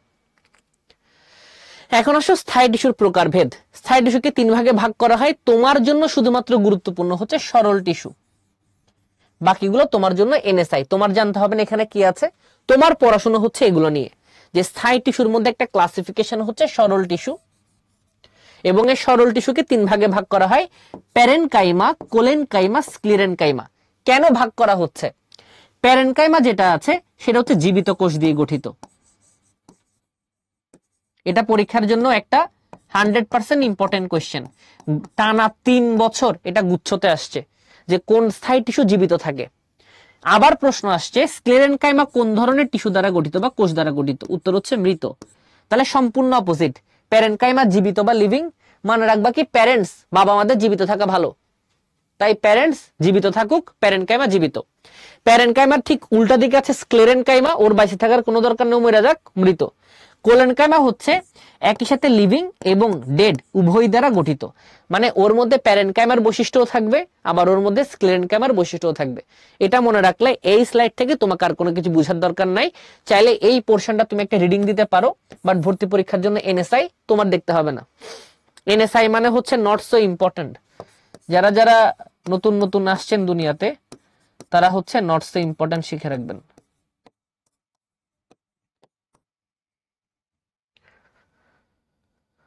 কুইজার পোল লঞ্চ করি না কেন? কারণ যদি কুইজার পোল লঞ্চ করি অনেক সময় নষ্ট হয়, লেকচার গুলো অনেক বড় বড়। তো আইদার তোমাকে 3.5 ঘন্টা ক্লাস করতে হবে, তুমি যদি রাজি থাকো নিতে পারি, অথবা তোমার লেকচার টাইম মতো শেষ হবে, পোল কম লঞ্চ করা হবে। তোমরা চুজ করো কোনটা ভালো। তোমরা যদি মনে করো বৈশা মুভি থিয়েটারের মতো পোল লঞ্চ করে অনেকক্ষণ টিকে থাকবা, তাহলে আমি করতে পারি। পোল লঞ্চ করলে আমার কোনো লস নাই। আসো তাহলে এখানে ভাজক টিস্যু স্থায়ী টিস্যুর সব পার্থক্য দেওয়া আছে, বাট যারা ভালো চালাক আছো তারা ভাজক টিস্যু যা পড়াইছি সেগুলোকে তোমরা জাস্ট উল্টাই দিবা, স্থায়ী টিস্যু পেয়ে যাবা। তারপরও এমসিকিউর জন্য আমি তোমাকে কয়েকটা মার্ক করে দিতে পারি যেগুলো পরীক্ষার আগে লাগতে পারে, তুমি পড়তে পারো। যদি কখনো মনে চাই যে শুভ ভাইকে ভালো লাগতেছে না আমার, আমি নিজে একটু পড়তে চাই কি আছে ভিতরে, তাহলে পড়বা নিউক্লিয়াস, যদি এটাও আমি পড়াই ফেলছি। 7 পড়তে পারো, এটাও পড়াই ফেলছি। 8 নাম্বারটার পাশে একটা স্টার মার্ক দিলাম, এটা একটু দেখতে পারো। 9 নাম্বারটা একটু পড়তে পারো। 11 নাম্বারটা চাইলে একটু পড়তে পারো, বাট 8 আর 9 হচ্ছে স্টার। মন চাইলে 2টা পড়বা, বাকিগুলা যারা ক্লাস করতে শুরু থেকে তাদের পারার কথা, কারণ ক্লাসে আমি সুন্দর করে লিখে লিখে লিখে লিখেই বুঝাই দিছি আজকে। তাহলে বলো ভাস্কুলার বান্ডেল সৃষ্টি হয় কোন টিস্যু থেকে? আমরা জানি ভাস্কুলার বান্ডেল এই কথাটার মানে কি? এই কথাটার মানে হলো জাইলেম আর ফ্লোয়েম। তাহলে বলো জাইলেম আর ফ্লোয়েম তৈরি করা কার কাজ? আশা করি সবাই উত্তর বুঝে গেছো কি হবে। উত্তর হচ্ছে প্রোক্যাম্বিয়াম। তরুণ মূলে কোন ধরনের ভাজক টিস্যু দেখতে পাওয়া যায়? আমরা জানি তরুণ মূল, একটা মূল কোন দিকে বৃদ্ধি লাভ করে? মূল কি কখনো এখান থেকে এখানে চলে যাবে, এখান থেকে এখানে চলে যাবে, নাকি মূল শুধু এক ডিরেকশনে বৃদ্ধি পেতে থাকে? কোন জিনিস যদি এক ডিরেকশনে বৃদ্ধি পেতে থাকে তাকে কি বলা হয়? কোন জিনিস যদি এক ডিরেকশনে বৃদ্ধি পেতে থাকে তাকে কি বলা হয়? এক ডিরেকশনে লম্বা হইতেছে, খালি এক ডিরেকশনে যাচ্ছে, তাকে কি বলা হয়? এক্সেলেন্ট, রিব ভাজক টিস্যু। স্থায়ী টিস্যুর 5টা বৈশিষ্ট্য লিখো। যারা ভাজক পারো তারা ভাজকের সাথে একটা না বসাই দিবা। ভাজকের সাথে না সমান সমান হচ্ছে স্থায়ী। দেখো সেম প্রশ্ন আবার আসছে, ভাজক আর স্থায়ী টিস্যুর মধ্যে পার্থক্য বলো। এত মজার প্রশ্ন যদি পরীক্ষা আসে তারপরও যদি না পারো, দেয়ালের মধ্যে পরীক্ষার মধ্যে বাড়ি দিয়ে ভাঙিয়ে ফেলবা, পড়াশোনা করার দরকার নেই। ভাজক টু স্থায়ী টিস্যু পার্থক্য যদি পরীক্ষায় ভুল করে চলে আসো, ওই সময় মরে যাবা লাভ দিয়ে, আর পড়াশোনা করার দরকার নেই। খুব ইজি। আর কত ইজি প্রশ্ন করবে পরীক্ষায় বলো? আর কত ইজি প্রশ্ন করবে বায়োলজিতে? এখন আসো, টিস্যু তন্ত্র 3 ভাগে ভাগ করা হয়েছে, মানে গাছের মধ্যে যে টিস্যুগুলো থাকে সেই সবগুলো টিস্যুকে একত্রে বলা হয়। সব টিস্যুকে একত্র করলে যা হয় তাই হচ্ছে টিস্যুতন্ত্র। এবং টিস্যুতন্ত্রের 3টা ভাগ, এপিডার্মাল, ভাস্কুলার, গ্রাউন্ড। অলরেডি বুঝে গেছো, যেটা বহিতক বানাবে সেটা হচ্ছে এপিডার্মাল। এপি মানে বাইরে, ডার্মা মানে চামড়া, বাইরের চামড়া। যেটা তোমার জন্য জাইলেম ফ্লোয়েম বানাবে সেটা হচ্ছে ভাস্কুলার। আমরা এগুলো নিয়ে বিস্তারিত পড়বো। আর এগুলো ছাড়া বাকি যত জিনিসপত্র আছে সবগুলো যারা বানাবে ওরা হচ্ছে গ্রাউন্ড টিস্যু তন্ত্র। এই জায়গায় কিন্তু কারো কোনো অবুঝ হওয়ার কোনো জায়গা নেই। আসলে খুব সিম্পল শব্দ, বারবার করে ফোর্স দিয়ে বলছি, যাতে যারা ক্লাস করতে কষ্ট করে ম্যারাথনে আসো তারা যাতে শুনেই পরীক্ষার সময় মনে পড়ে যায়, এই শুভ ভাই তো এগুলো 100 বার বলছে, তারপরও কেন পারতেছি না। আর যারা ভুং ভাং এদিক ওদিক ঘুরে বেড়াচ্ছ, বই পড়তেছো, সব পড়ে উড়ে ফেলতেছো, তারা ভর্তি পরীক্ষা গিয়ে প্রশ্ন কমন পড়বে বাট অ্যান্সার কমন পড়বে না। কারণ অ্যান্সার পরীক্ষায় কিভাবে আসবে আমি হুবহু বলে দিচ্ছি, এভাবে আসবে, এভাবে উত্তর করতে হবে। এখন আসো, এপিডার্মিস থেকে আমরা একটা সুপার ডুপার জিনিসপত্র পড়বো যাতে আমাদের এপিডার্মিসে কখনো কোনো সমস্যা না হয়। তাই আবারও বলছি, এই স্লাইডটা শুরু করার আগে বলে দেই, এই স্লাইডের ইম্পর্টেন্স আকাশ সম। তাই আকাশের মধ্যে অনেকগুলো তারা দিয়ে দিলাম। এই স্লাইডটা যেটা পড়াইতেছি এটা আকাশ সম ইম্পর্টেন্ট। আমি আপনাকে 3 থেকে 4 মিনিটে এপিডার্মিস একদম কমপ্লিটলি খাওয়াই দিব। যদি এপিডার্মিস আমার মতো করে পড়ো তাহলে এপিডার্মিস পানির মতো সোজা, যদি আমার মতো করে না পড়ো এপিডার্মিস অনেক কঠিন, বরফের মতো কঠিন। তোমার সিদ্ধান্ত, তুমি কেমনে পড়বা। ভালো করে শুনে আমি তোমার কি বলতেছি। এপিডার্মিস হচ্ছে কাণ্ড, পাতা, মূলের সব থেকে বাইরের স্তর। তাহলে কাণ্ড, পাতা, মূলের যে বাইরের স্তরটা আছে, সেই কাণ্ড, পাতা, মূলের সব থেকে বাইরের স্তর যেটা, সেটাকে বলা হয় এপিডার্মিস। তাহলে কাণ্ড, পাতা এবং মূলের যে বহিস্তরটা তুমি দেখতে পাচ্ছ, তাহলে কার কার বলছি, কাণ্ড হোক, পাতা হোক কিংবা মূল হোক, এর সব থেকে যে বাইরের স্তর, সেই বাইরের স্তরের নাম হচ্ছে এপিডার্মিস। কিন্তু এখানে একটু স্ল্যাশ দিয়ে লিখে নিবা, যদি কখনো স্পেশালি তোমাকে মূলের বহিতক কি জিজ্ঞেস করে, সেখানে যদি কখনো এপিডার্মিস অপশনে না থাকে, বা সেখানে যদি এপিডার্মিসের সাথে এপিব্লেমা অপশনে থাকে, তখন তুমি এপিব্লেমা দাগাবা। কারণ একজন সায়েন্টিস্ট মূলের বহিতককে এপিব্লেমা বলেছেন। তো মাথায় রাখবা, কাণ্ড, পাতা, মূল সবার বাইরের স্তরের নামে এপিডার্মিস। বাট একজন বিজ্ঞানী আছে যিনি মূলের বহিতককে এপিব্লেমা বলেছেন, তাই দুর্ভাগ্যের কারণে আপনাকেও সেটাকে কি বলতে হবে, এপিব্লেমা বলতে হবে। সবার আগে আমরা যেটা শিখবো, নরমালি আমাদের কাণ্ডের বা পাতার বা মূলের যে বহিতকটা আছে বা এপিডার্মিস যেটা আছে, সেই এপিডার্মিস সাধারণত 1 স্তর বিশিষ্ট হয়। সাধারণত এটা কয় স্তর বিশিষ্ট হয়? 1 স্তর বিশিষ্ট হয়। কিন্তু যদি তুমি কখনো কোনো মরুভূমির উদ্ভিদ দেখো, মরুভূমির উদ্ভিদের দিকে তাকাও, যেমন একটা মরুভূমির উদ্ভিদের নাম হচ্ছে করবি, সেই করবির মধ্যে এটা 3 স্তর পর্যন্ত হতে পারে।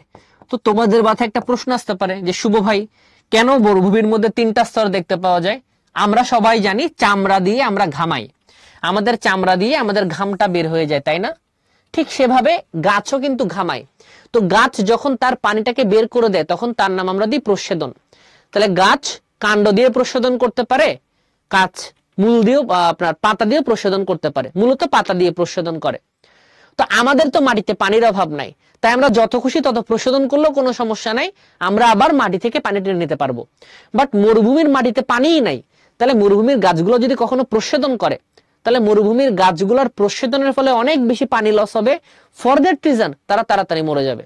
তাহলে বলো মরুভূমির কাণ্ড এবং পাতা যাতে প্রশোধন না করতে পারে এই জন্য ওদের বাইরের চামড়াটা কি পাতলা বানাবা নাকি 3-4 স্তর করে অনেক মোটা বানাবা? তুমি যদি বানাইতা গাছটা কেমনে বানাইতা?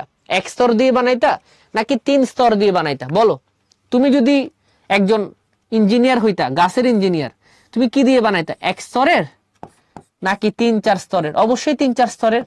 ফর দ্যাট রিজন এপিডার্মিস মরুভূমির উদ্ভিদের ক্ষেত্রে 3-4 স্তর দিয়ে তৈরি করা হয়েছে। চমৎকার। তোমার তো যাতে 4 স্তর, আরেকজন লিখছে 6 স্তর, অসাধারণ। ওরা আরো বেশি স্তর দরকার, তুই বানাইস 6 স্তর দিয়ে, কোনো সমস্যা নেই, বাট নর্মালি 3 স্তর দিয়ে পাওয়া সম্ভব। নেক্সট, আমাদের এই প্রচ্ছেদনটাকে আটকানোর জন্য, মানে দেখা যায় কি 1 স্তরের এপিডার্মিস দিয়ে অনেক প্রচ্ছেদন হয়, এই প্রচ্ছেদনকে ঠেকানোর জন্য আমরা কি করেছি, আমাদের এপিডার্মিসের বাইরে আরো একটা লেয়ার ক্রিয়েট করেছি। এই লেয়ারটা হচ্ছে মোমের তৈরি। আমরা কি করেছি, আরো একটা লেয়ার ক্রিয়েট করেছি। কিসের বাইরে? আমাদের এপিডার্মিসের বাইরে। তাহলে নরমালি তোমরা আমাকে একটু বলো, যারা যারা ক্লাসে আছো, আমরা কি কখনো মূল দিয়ে প্রচ্ছেদন করি না কাণ্ড ও পাতা দিয়ে প্রচ্ছেদন করি? আমরা কি মূল দিয়ে প্রচ্ছেদন করি নাকি আমরা কাণ্ড এবং পাতা দিয়ে প্রচ্ছেদন করি? বলো। তাহলে এই জিনিসটা যেটা, সেটা হচ্ছে মোমের তৈরি এবং ওর কাজ হচ্ছে প্রচ্ছেদনকে কমানো। ওর কাজ কি? প্রচ্ছেদনকে কমানো। তাহলে বলো, আমি কিউটিকলটা কোথায় দিব? কাণ্ড পাতায় দিব নাকি মূলে দিব? কাণ্ড পাতা। ফর দ্যাট রিজন কিউটিকল শুধুমাত্র পাওয়া যাবে কাণ্ড আর পাতাতে। কাণ্ড আর পাতাতে তুমি কিউটিকল পাবা এবং মূলের মধ্যে তুমি কখনো কিউটিকল দেখতেই পাবা না, কারণ মূল কখনো প্রচ্ছেদন করে না। ফর দ্যাট রিজন মূলের উপরে কোনো কিউটিকল দেওয়ার প্রয়োজন নাই। আশা করি সবার কিউটিকল পর্যন্ত ক্লিয়ার হয়ে গেছে। এরপর হচ্ছে গাছের মধ্যে কোনো রোম বা চুল আছে নাকি? তাহলে আমরা চলে যাব রোম বা চুলের ওখানে। গাছের এপিডার্মিসে 3টা পরিবর্তন দেখতে পাওয়া যায় নরমালি। 1, গাছের এপিডার্মিসের বাইরে কোন প্রকার চুল তুমি দেখতে পাবা না। তাহলে একটা হচ্ছে নো চুল, আর একটা হচ্ছে ছোট চুল, বা যেটাকে আমরা বলবো এক কোষী রোম, আর একটা হচ্ছে বহুকোষী রোম, আরেকটা কি? বহু কোষী রোম। তাহলে গাছের এপিডার্মিসে 3টা চেঞ্জ দেখতে পাওয়া যায়। কোন রোম নাই, এক কোষী রোম আছে, বহুকোষী রোম আছে। কোনটা কোথায় দেখতে পাওয়া যায়? যদি কখনো প্রশ্ন করে বহুকোষী রোম কোথায় দেখতে পাওয়া যায়, উত্তর হচ্ছে কাণ্ডে দেখতে পাওয়া যায়। যদি কখনো বলে এক কোষী রোম কোথায় দেখতে পাওয়া যায়, মূলে দেখতে পাওয়া যায়। এবং এটা কোন ধরনের কাণ্ড? এটা হচ্ছে দ্বিবীজপত্রী কাণ্ড। আর যদি কখনো প্রশ্ন করে নো চুল কোথায়, কোনো চুল দেখা যাবে না কোথায়, সেটা হচ্ছে একবীজপত্রী কাণ্ড। একবীজ কাণ্ড। পরীক্ষার জন্য চুল কোথায় আছে, চুল কোথায় নাই এবং চুল কোথায় বড়, এই 3টা প্রশ্ন প্রায় সময় আসে, যে চুলের ভ্যারিয়েশনটা তুমি বুঝছো নাকি। এরপর আসো আপনার পরিবর্তন কিছু কিছু কিছু এপিডার্মিস সামান্য পরিবর্তিত হয়ে তাদের মধ্যে কিছু কেমিক্যাল জন্মায়। এই কেমিক্যালটার নাম হচ্ছে গাম বা রাবার। কিছু কিছু গাছের এপিডার্মিস এমন করে পরিবর্তিত হয় যে তারা গাম বা রাবার বা আঠালো বস্তু তৈরি করতে পারে। যারা যারা রাবার বাগানে গেছে তাদের দেখার কথা, রাবার বাগানের কাণ্ড কেটে দিলে সেখান থেকে সবসময় টপ টপ করে সাদা কালার ফ্লুইড পড়তে থাকে। এই কিছু কিছু গাছের কাণ্ড এমন করে পরিবর্তন হয় যাতে তারা গাম, রাবার বা আঠালো পদার্থ তৈরি করতে পারে। এই এপিডার্মিস গুলোকে বলা হয় কোলেটার। কোলেটার। আবার কিছু এপিডার্মিস দুনিয়াতে দেখতে পাওয়া যায় যে এপিডার্মিস গুলো এমন করে পরিবর্তন হয় যে তাদের বডি থেকে পোকামাকড়কে তাড়ানোর জন্য কিছু ঝাঁঝালো রাসায়নিক পদার্থ উৎপন্ন হয়। এই এপিডার্মিস এমন করে পরিবর্তন হবে যাতে কোনো পোকামাকড় এখানে না বসতে পারে। ফর দ্যাট রিজন এখানে তারা কিছু ঝাঁঝালো পদার্থ, যেমন একটা ঝাঁঝালো পদার্থের নাম হচ্ছে মাইরোসিন। তো আমাদের যে সরিষা গাছ আছে সেই সরিষা গাছের মধু খেতে বা সরিষা ফলের মধু খেতে অনেক পোকামাকড় সরিষা গাছে এসে বসে। সরিষা গাছ এসব পোকামাকড়কে দূর করার জন্য কন্টিনিউয়াসলি মাইরোসিন ক্ষরণ করে। তাই পরীক্ষায় প্রশ্ন আসে সরিষা গাছের এপিডার্মিস থেকে কি ক্ষরণ হয়? উত্তর হচ্ছে মাইরোসিন ক্ষরণ হয়।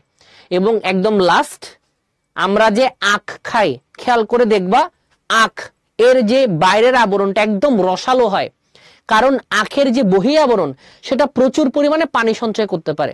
তো দেখা যায় আখ এর যে বহি আবরণ বা আখের যে এপিডার্মিস, সেই এপিডার্মিস পরিবর্তিত হয় এমন ভাবে যে এটা প্রচন্ড পরিমাণে রসালো হয় বা এখান থেকে প্রচুর পরিমাণে পানি সঞ্চয় দেখতে পাওয়া যায়, মানে প্রচুর পানিওয়ালা কাণ্ড। এই পানিওয়ালা কাণ্ডগুলোকে বলা হয় বুলিফর্ম কাণ্ড। বুলিফর্ম কাণ্ড। এবং এই বুলিফর্ম কাণ্ডগুলো প্রধানত দেখতে পাওয়া যায় কোথায়? একটা হচ্ছে আখ, আরেকটা দেখতে পাওয়া যায় ভুট্টা, আরেকটা দেখতে পাওয়া যায় গম। পরীক্ষায় মেইনলি আখেরটাই বেশি আসে, যে কোথায় বেশি রসালো কাণ্ড বা পানি সঞ্চয়ী কাণ্ড দেখতে পাওয়া যায়। এই হচ্ছে আপনাদের এপিডার্মিসের কালেকশন। যদি আপনারা এপিডার্মিস এতটুকু পর্যন্ত বোঝেন, নরমালি কয় স্তর, কোথায় 3 স্তর, কিউটিকল কেন থাকা দরকার, কোথায় নো চুল, কোথায় এককোষীরোম, কোথায় বহুকোষীরোম, কোলেটারের কাজ কি, সরিষা গাছে কি পরিবর্তন হয়েছে, আখের মধ্যে কি পরিবর্তন হয়েছে, এতটুকু যদি বুঝো হাসতে খেলতে পরীক্ষা 1 নাম্বার পেয়ে যাবা। যারা বুঝো নাই তাদের বই পড়তে পড়তে রাত কাভার হয়ে যাবে, পড়া শেষ হবে না। এতটুকু পর্যন্ত বুঝছো নাকি বলো? সরিষা ফুলের মধু কেমনে তৈরি হয়? আব্দুর রহমান, তুমি যখন ঢাকা ভার্সিটিতে চান্স পাবা, তুমি যদি ভর্তি পরীক্ষায় সেকেন্ড হও, তুমি ঢাকা ভার্সিটি ভর্তি পরীক্ষায় সেকেন্ড হলো, তুমি নিবা বোটানি। বোটানি নেওয়ার পর তোমাকে বোটানির সেকেন্ড ইয়ারে গিয়ে শিখাবে ফুল কেমনে মধু বানায়। সেটা শিখে তুমি উন্মেষে ক্লাস নিবে আবার, যে মধু কেমনে তৈরি হয়। তাহলে সবার উপকার হবে। আবারও বলছি, ভার্সিটি ভর্তি পরীক্ষায় চান্স পাওয়ার জন্য যতটুকু বোটানি দরকার ততটুকু বোটানি পড়ো। এর বাইরের কোনো বোটানি তোমার জীবনে কোনো কাজে আসবে না। দেখা যাবে আজকে যারা ক্লাস করছো তার মধ্যে 90% স্টুডেন্ট একসময় ইঞ্জিনিয়ার হবা। ওর জানার দরকার নেই সরিষা গাছে কেন মাইরোসিন থাকে। ওর চান্স পাওয়ার জন্য জানতে হবে সরিষা গাছে মাইরোসিন থাকে। এটা জানেন, চান্স পান, শেষ করে দেন।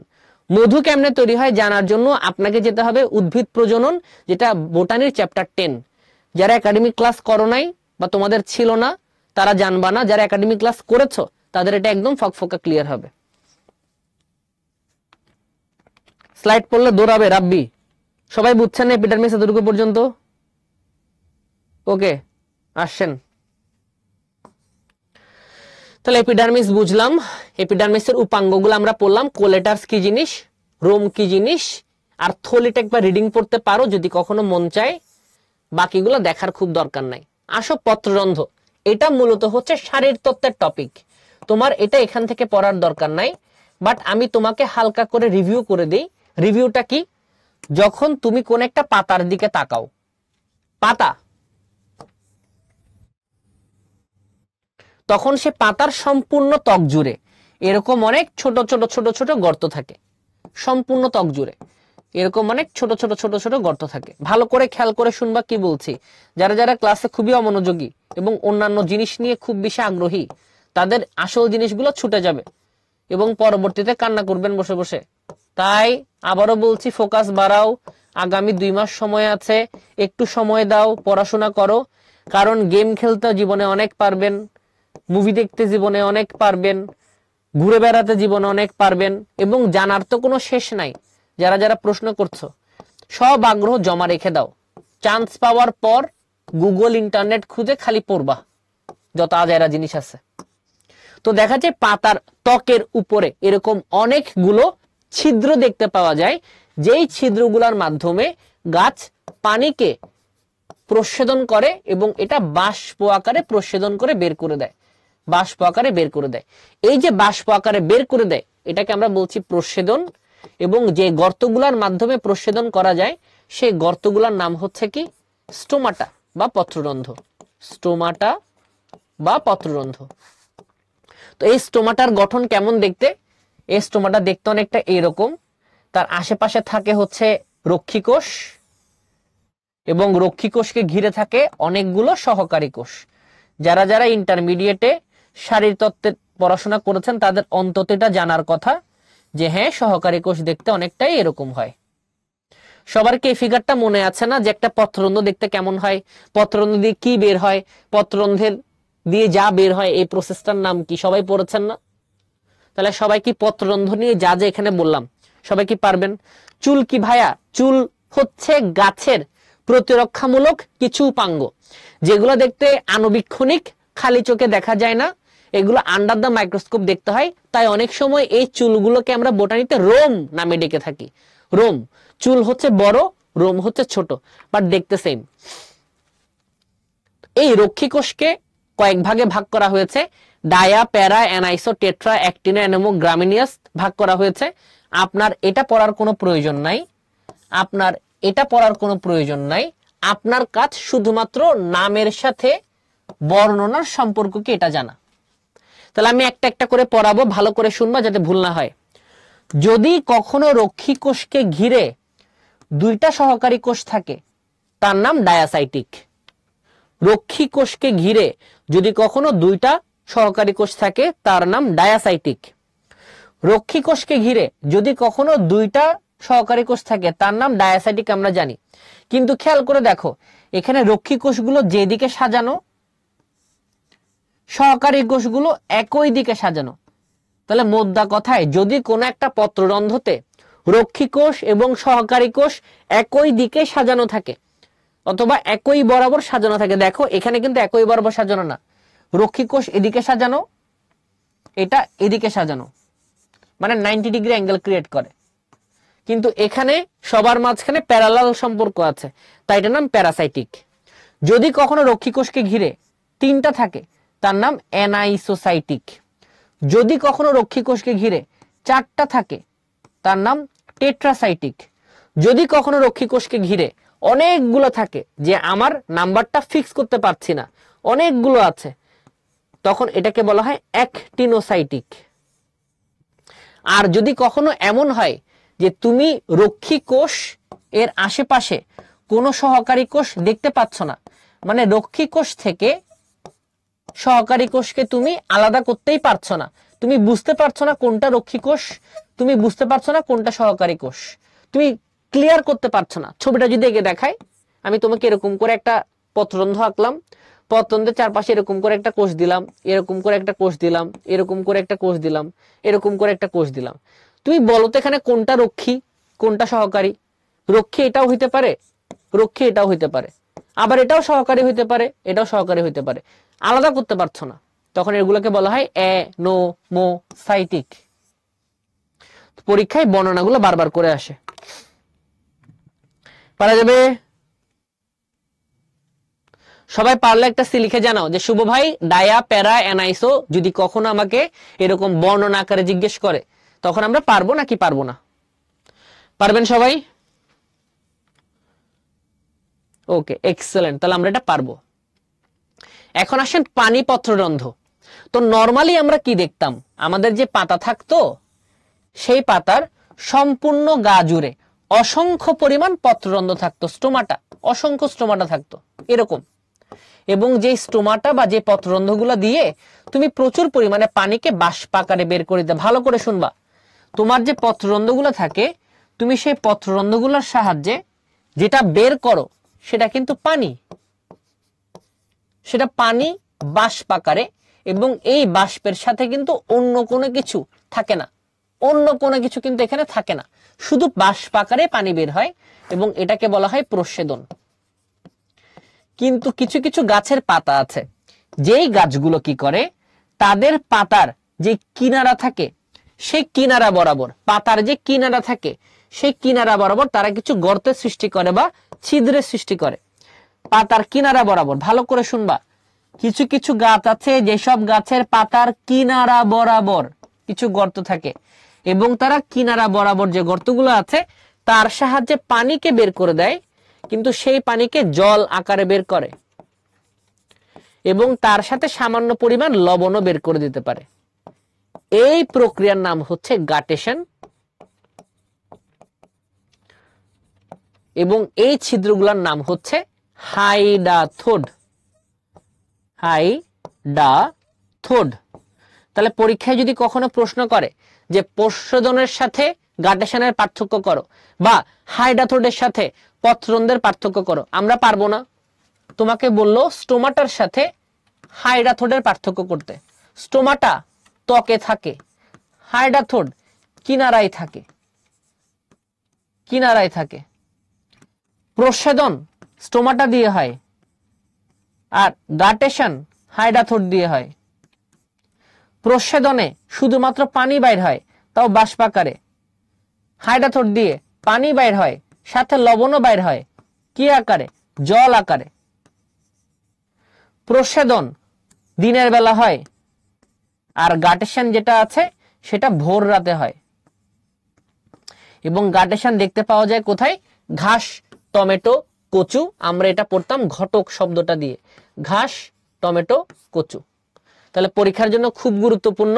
আমার জায়গা থেকে এটা সিকিউর জন্য খুবই গুরুত্বপূর্ণ, ভালো করে আপনাকে পড়তে হবে ফর দ্য সিকিউ। সবাই গাটেশন ভার্সেস স্টোমাটা বা গাটেশন ভার্সেস প্রচ্ছেদন আশা করি পারার কথা। ঠিক আছে, ক্লিয়ার সবার কাছে? আরে বেটা, পানি পত্ররন্ধ্রের আরেকটা নামই হচ্ছে হাইডাথোড।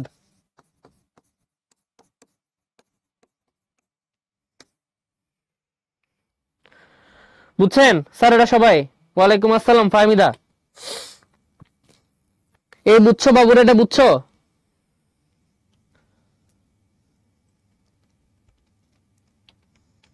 বুঝে গেছে না? ওকে, ডান। তাহলে আমরা যাব গাটেশন কোথায় ঘটে? হাইডাথোডে ঘটে। বুলিফর্ম কোথায় দেখতে পাওয়া যায়? বুলিফর্ম দেখতে পাওয়া যায় আখ, ভুট্টা, গম, অর্থাৎ সবগুলাতে। তাহলে এখন আমরা আসবো গ্রাউন্ড টিস্যু তন্ত্রের ক্লাসিফিকেশন, মানে গাছে বহিতক এবং ভাস্কুলার বান্ডেল ছাড়া আর কি কি আছে দেখার চেষ্টা করব। আবারও আমরা এমন একটা স্লাইডে চলে যাচ্ছি যে স্লাইডের ইম্পর্টেন্স আকাশ সম, তাই আকাশের মধ্যে আগে তারা দিয়ে দেই বোঝানোর জন্য। এটার অনেক ইম্পর্টেন্স আছে দুনিয়াতে। এবং আমরা চলো পড়াশোনা শুরু করি, দেখব গাছের বাইরে থেকে ভেতরের দিকে কারা কারা আছে, পরীক্ষার জন্য কি কি পড়তে হবে এবং কিভাবে পড়তে হবে। আমরা অলরেডি জেনে গেছি যে আমাদের যে কোনো গাছের কাণ্ড নাও, পাতা নাও, মূল নাও, হোয়াট এভার ইচ্ছা তোমার নাও, সব থেকে বাইরের যে লেয়ারটা তোমার কাছে পড়ে আছে, সব থেকে বাইরের লেয়ারটার নাম হলো এপিডার্মিস। আর যদি মূলের ক্ষেত্রে কথা বলো তখন তার নাম হবে এপিব্লেমা। তো আমরা তো এপিডার্মিস নিয়ে যথেষ্ট পড়াশোনা করে ফেলেছি, তাহলে আমাদের আর এপিডার্মিস নিয়ে কথা বলার খুব প্রয়োজন নাই। আমরা চলে যাব এপিডার্মিসের পরের স্তর নিয়ে। তাহলে এপিডার্মিস এর আরেকটা নাম হলো বহিত্বক। বহিত্বক। তাহলে এটা নিয়েও আমাদের কোনো সমস্যা হওয়ার কথা না। আমরা একদম দেখব বহিত্বকের পর থেকে কারা কারা আছে এবং ওখান থেকে ভর্তি পরীক্ষার জন্য কি কি পড়তে হবে, কিভাবে পড়তে হবে।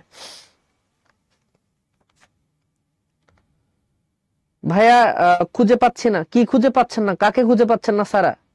আপনি খুঁজে না পেলে থানায় যেতে হবে। আপনি কি খুঁজে পাচ্ছেন না তাই বুঝতে পারতেছি না, তো বলেন কি খুঁজে পাচ্ছেন না।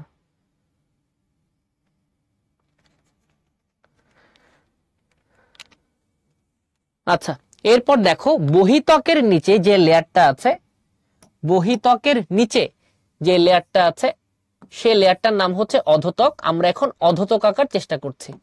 অধোত্বক, অধোত্বক, অধোত্বক, অধোত্বক, ওই সম্পূর্ণ লেয়ারটাই হচ্ছে অধোত্বক। তো আমি পুরোটা তো আর রাখবো না, আপনাকে অল্প করে এঁকে দেখাই, কিছু জায়গা ফাঁকা রাখতে হবে। এটা হচ্ছে অধোত্বক। এই যে আমরা অধোত্বক দেখতে পাচ্ছি, এই অধোত্বকের ইম্পর্টেন্সটা যদি তুমি কখনো ধরতে পারো তাহলে অধোত্বক কোথায় আছে কোথায় নাই তুমি ন্যাচারালি পেরে যাবা। যদি কখনো ইম্পর্টেন্স ধরতে পারো তবে অধোত্বক কোথায় আছে কোথায় নাই তাহলে তুমি ন্যাচারালি পেরে যাবা। তাহলে আমরা দেখব এদিকে, বাকি সব জায়গায় তো লাগছে, ও এখানে একটু লাগে না, সরি। এই জন্যই আমি তো বলি কালার বাইরে চলে যাচ্ছে কেন। নাইস, আসেন। তো আমাদের যে লেয়ারটা আমরা এখন দেখতে পাচ্ছি এই লেয়ারটার নাম কি? অধোত্বক। ইংরেজি নামটা শিখে নিতে হবে। ইংরেজি নামটা হচ্ছে হাইপোডার্মিস। হাইপোডার্মিস। তো এই অধোতক বা হাইপোডার্মিসের ইম্পর্টেন্সটা কোথায়, মানে অধোতক বা হাইপোডার্মিস কেন থাকা উচিত, সবার আগে আমাদের এটা বুঝতে হবে। অধোতক বা হাইপোডার্মিসের কাজ হচ্ছে গাছকে বাইরে থেকে সুরক্ষা দেওয়া কিংবা প্রোটেকশন দেওয়া। তাহলে তোমরাই আমাকে বলো, গাছকে যদি কখনো বাইরে থেকে প্রোটেকশন বা সুরক্ষা দিতে হয়, এই সুরক্ষাটা কার বেশি দরকার? কাণ্ডের দরকার বেশি নাকি মূলের দরকার বেশি? তাহলে বলো তো, কার এই প্রোটেকশনটা দরকার? কাণ্ডের দরকার নাকি মূলের দরকার? কার বাইরে থেকে প্রোটেকশনের দরকার আছে? কাণ্ডে আছে নাকি মূলে আছে? কোথায় দরকার? অবশ্যই কাণ্ডে দরকার। মূলে কেন দরকার বেটা? মূল তো থাকে মাটির নিচে, ওরে আবার ওখানে খাইতে যাবে কে? কাণ্ডকে সবাই মিলে আক্রমণ করতে আসে। তো ফর দ্যাট রিজন আমরা কাণ্ডের চারপাশে সবসময় হাইপোডার্মিস দেখতে পাবো, মূলে কখনো হাইপোডার্মিস বা অধোতক দেখতে পাবো না। তো পরীক্ষায় ঘুরে ফিরে এটাই আপনার বারবার করে আসছে, কোথায় অধোতক আছে, কোথায় অধোতক নাই, হাইপোডার্মিস কোথায় আছে, হাইপোডার্মিস কোথায় নাই। কাণ্ডে হাইপোডার্মিস থাকে, মূলে কখনো হাইপোডার্মিস থাকে না। কেন থাকে না বুঝতে পেরে গেছেন। সুপ্ত বলছে মূলের দরকার প্রোটেকশন অনেক বেশি। মূলের কেন প্রোটেকশন দরকার সুপ্ত? তুমি যখন কোন একটা গাছ উপড়ে ফেলতে যাও, তুমি কি প্রথমে আগে মাটি খুদের নিচে ঢুকে মূল ধরে টান দাও নাকি উপর থেকে কাণ্ড ধরে টান দাও? গাছে যদি কোনো কোপ দাও, মূলে আগে কোপ দাও না কাণ্ডে আগে কোপ দাও? গাছের যদি পাতা ছিল, কাণ্ড থেকে ছিল নাকি মূল থেকে ছিল? মূলের প্রোটেকশনের কেন দরকার? মূল তো থাকেই মাটির নিচে, কাণ্ডের না। এক্সেলেন্ট। আসেন, এই অধোতকের পরে যে লেয়ারটা আছে সেই লেয়ারটার নাম হচ্ছে কর্টেক্স। তাহলে আমরা এখন শিখবো কর্টেক্স থেকে পরীক্ষার জন্য কি পড়তে হবে। আগে আমরা কর্টেক্সের লেয়ারটা শেষ করি। কর্টেক্সের লেয়ারটা আঁকা শেষ করার পর আমরা পড়বো কর্টেক্সের ইম্পর্টেন্সটা কি এবং কর্টেক্স কোথায় কেমন আছে। এখানে একটা সুন্দর ছন্দ দিয়ে অনেকগুলো ভর্তি পরীক্ষা আমি কভার করে ফেলছি, যেটা আপনাকে এখন বলে দিব, এবং আপনাদের যদি পরীক্ষায় আসে তাহলে কর্টেক্স থেকে এটাই পরীক্ষায় আসবে। কর্টেক্স থেকে এটাই পরীক্ষায় আসবে। কোনটা আসবে?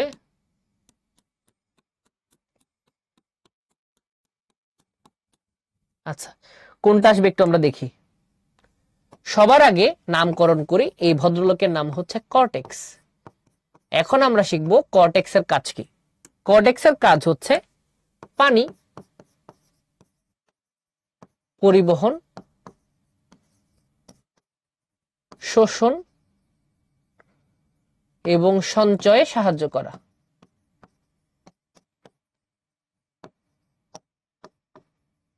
এবং দেখা যায় এই কর্টেক্স যেটা আছে, এই কর্টেক্স বহুস্তর বিশিষ্ট হতে পারে, আবার এক স্তর বিশিষ্ট হতে পারে। তাহলে তোমরা আমাকে বলবা কাণ্ডকে কোথায় বসাবো, মূলককে কোথায় বসাবো।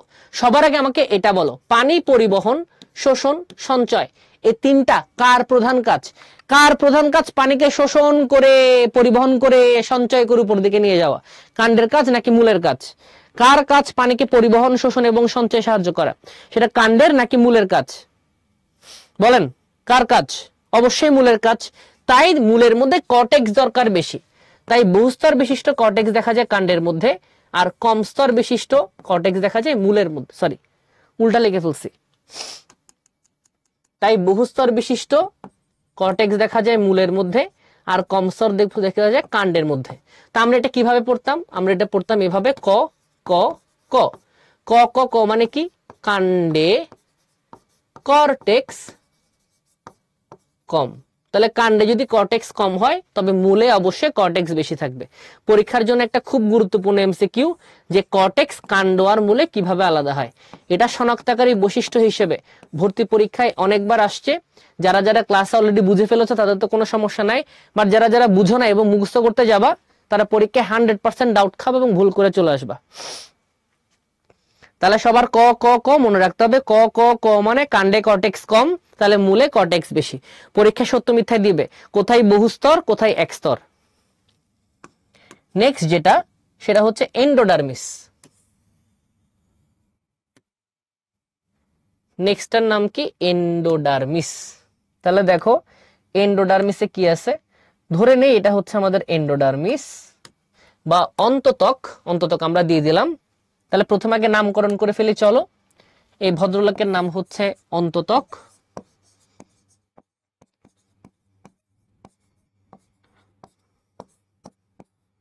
এবং এটাকে ইংরেজিতে বলা হয় এন্ডোডার্মিস।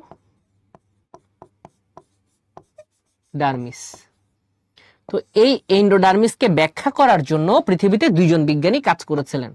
মানে এন্ডোডার্মিস দেখতে কেমন এটাকে ব্যাখ্যা করেছিলেন দুইজন বিজ্ঞানী। তারা কি বলেছিলেন? প্রথম বিজ্ঞানীর নাম হচ্ছে ক্যাসপেরি।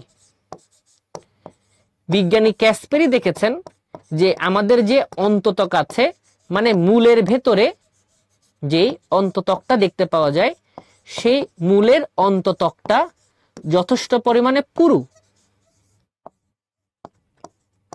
এবং এই মূলের পুরো অন্ততককে বিজ্ঞানী ক্যাসপেরি নিজের নামে নামকরণ করেছিলেন ক্যাসপেরিয়ান স্ট্রিপ।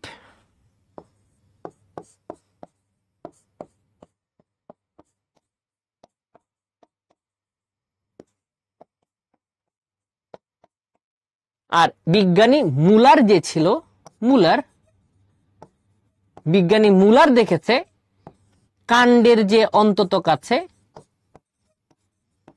কাণ্ডের যে অন্ততক আছে সেই কাণ্ডের অন্ততকটাও পুরু, বাট সেই কাণ্ডের অন্ততকটা হচ্ছে শ্বেতসার দ্বারা তৈরি।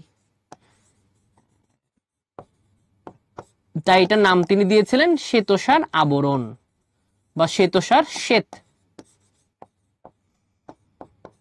মোদ্দা কথাই হলো যে অন্ততকটা আছে সে অন্ততকের প্রাচীর হবে অনেক পুরু, এবং এই অন্ততকের প্রাচীর যে পুরু, এই পুরু প্রাচীরটা ব্যাখ্যা করেছিলেন দুইজন বিজ্ঞানী। একজনের নাম ছিল ক্যাসপেরি, একজনের নাম ছিল মুলার। এবং ক্যাসপেরি এবং মুলার বলেছে অন্ততকের প্রাচীরটা হবে অনেক পুরু।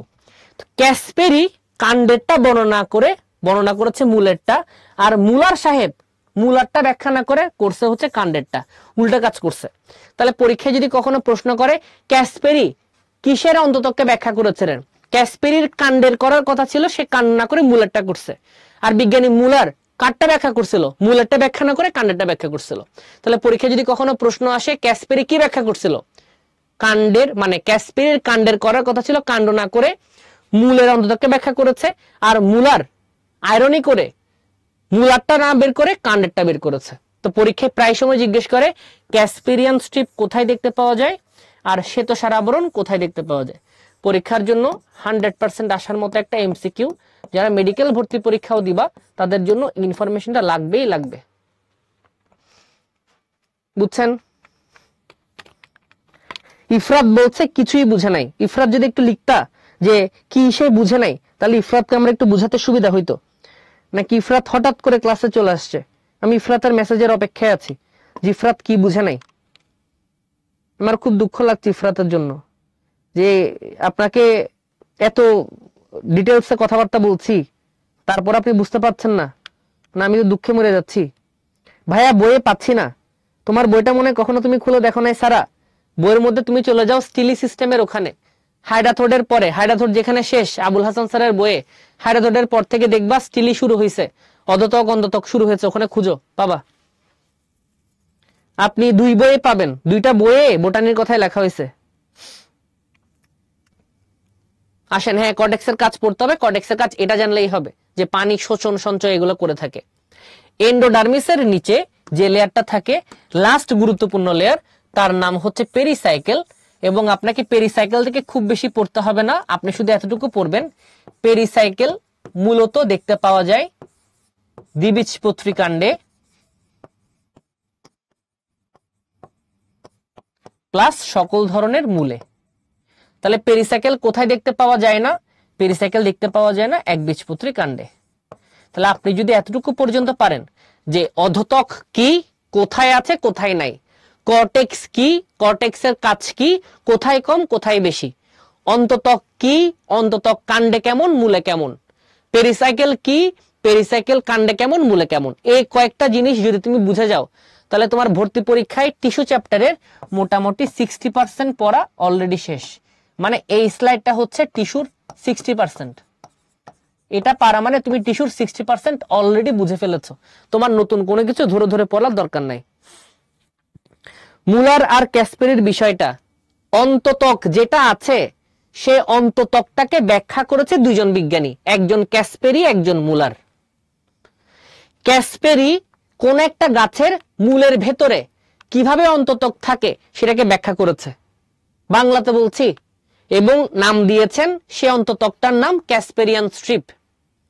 বিজ্ঞানী মুলার কোন একটা কাণ্ডের ভিতরে কিভাবে অন্ততক থাকে সেটাকে ব্যাখ্যা করেছেন, এবং তিনি দেখেছেন কাণ্ডের মধ্যে শ্বেতসার থাকে বেশি, তাই তিনি কাণ্ডের অন্ততককে বলেছেন স্টার্চের শ্বেত বা শ্বেতসারের শ্বেত।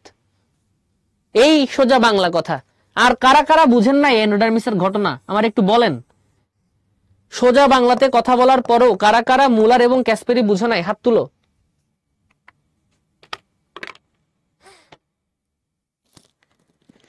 সাদিয়া প্রিপারেশন বুকে রক্ষী কোষের ডিটেলস নাই। রক্ষী কোষের ডিটেলস শারীর তত্ত্ব চ্যাপ্টারে আছে, এটা তো আমি শুরুতেই বললাম। ক্লাসে কোথায় থাকো? সিউ, বুঝছি, ডান হয়ে গেছে। তাহলে আমাদের পেরিসাইকেল পর্যন্ত পড়া শেষ। আপনারা শুধু কষ্ট করে এই অধতক আমরা পড়ে ফেলেছি, কর্টেক্স আমরা পড়ে ফেলেছি, অন্ততক আমরা পড়ে ফেলেছি। আমাদের শুধু পেরিসাইকেল থেকে দুইটা জিনিস এক্সট্রা পড়তে হবে। পয়েন্ট নাম্বার 2, কুমড়া কুমারিকা খণ্ডে কিভাবে থাকে, আর একটা হচ্ছে গুচ্ছটপি কি জিনিস। এই দুইটা জিনিস তোমরা একটু নিজেরা রিডিং দিতে পারো যদি কখনো মন চায়, না দরকার হলে রিডিং দিবা না, শুধু পেরিসাইকেল থেকে আমি যা বলেছি সেটা মনে রাখবা, তাইলেই হবে। এখান থেকে শুধু নামগুলো পড়বা, যে পেরিসাইকেলের নিচে থাকে মজ্জা, মজ্জার নিচে থাকে মজ্জা রশ্মি, শুধুমাত্র নামগুলো পড়বা। এখান থেকে আর খুঁজে খুঁজে কোনো কিছু পড়ার দরকার নাই। এখন আসো কুইজ নাম্বার 2, নিচের কোনটিতে ক্যাসপেরিয়ান ফিতা দেখতে পাওয়া যায়? ভাই একটু পোলটা লঞ্চ করে দেন, একটা পোলরা দাগাক। বল। আমি জানি কিছু না কিছু গাদা থাকবেই, তাদেরকে 1000 বার পড়ানোর পরেও তারা অন্তত ভুল দাগায় আসবে।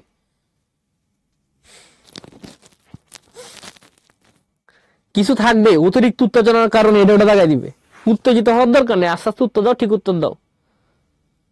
বুঝতে পারতেছো না ক্যাসপেরিয়ান ফিতা কই পাওয়া যাবে? আর অন্ততকে পাওয়া যাবে, কিন্তু কথা হচ্ছে কিসের অন্ততকে পাওয়া যাবে?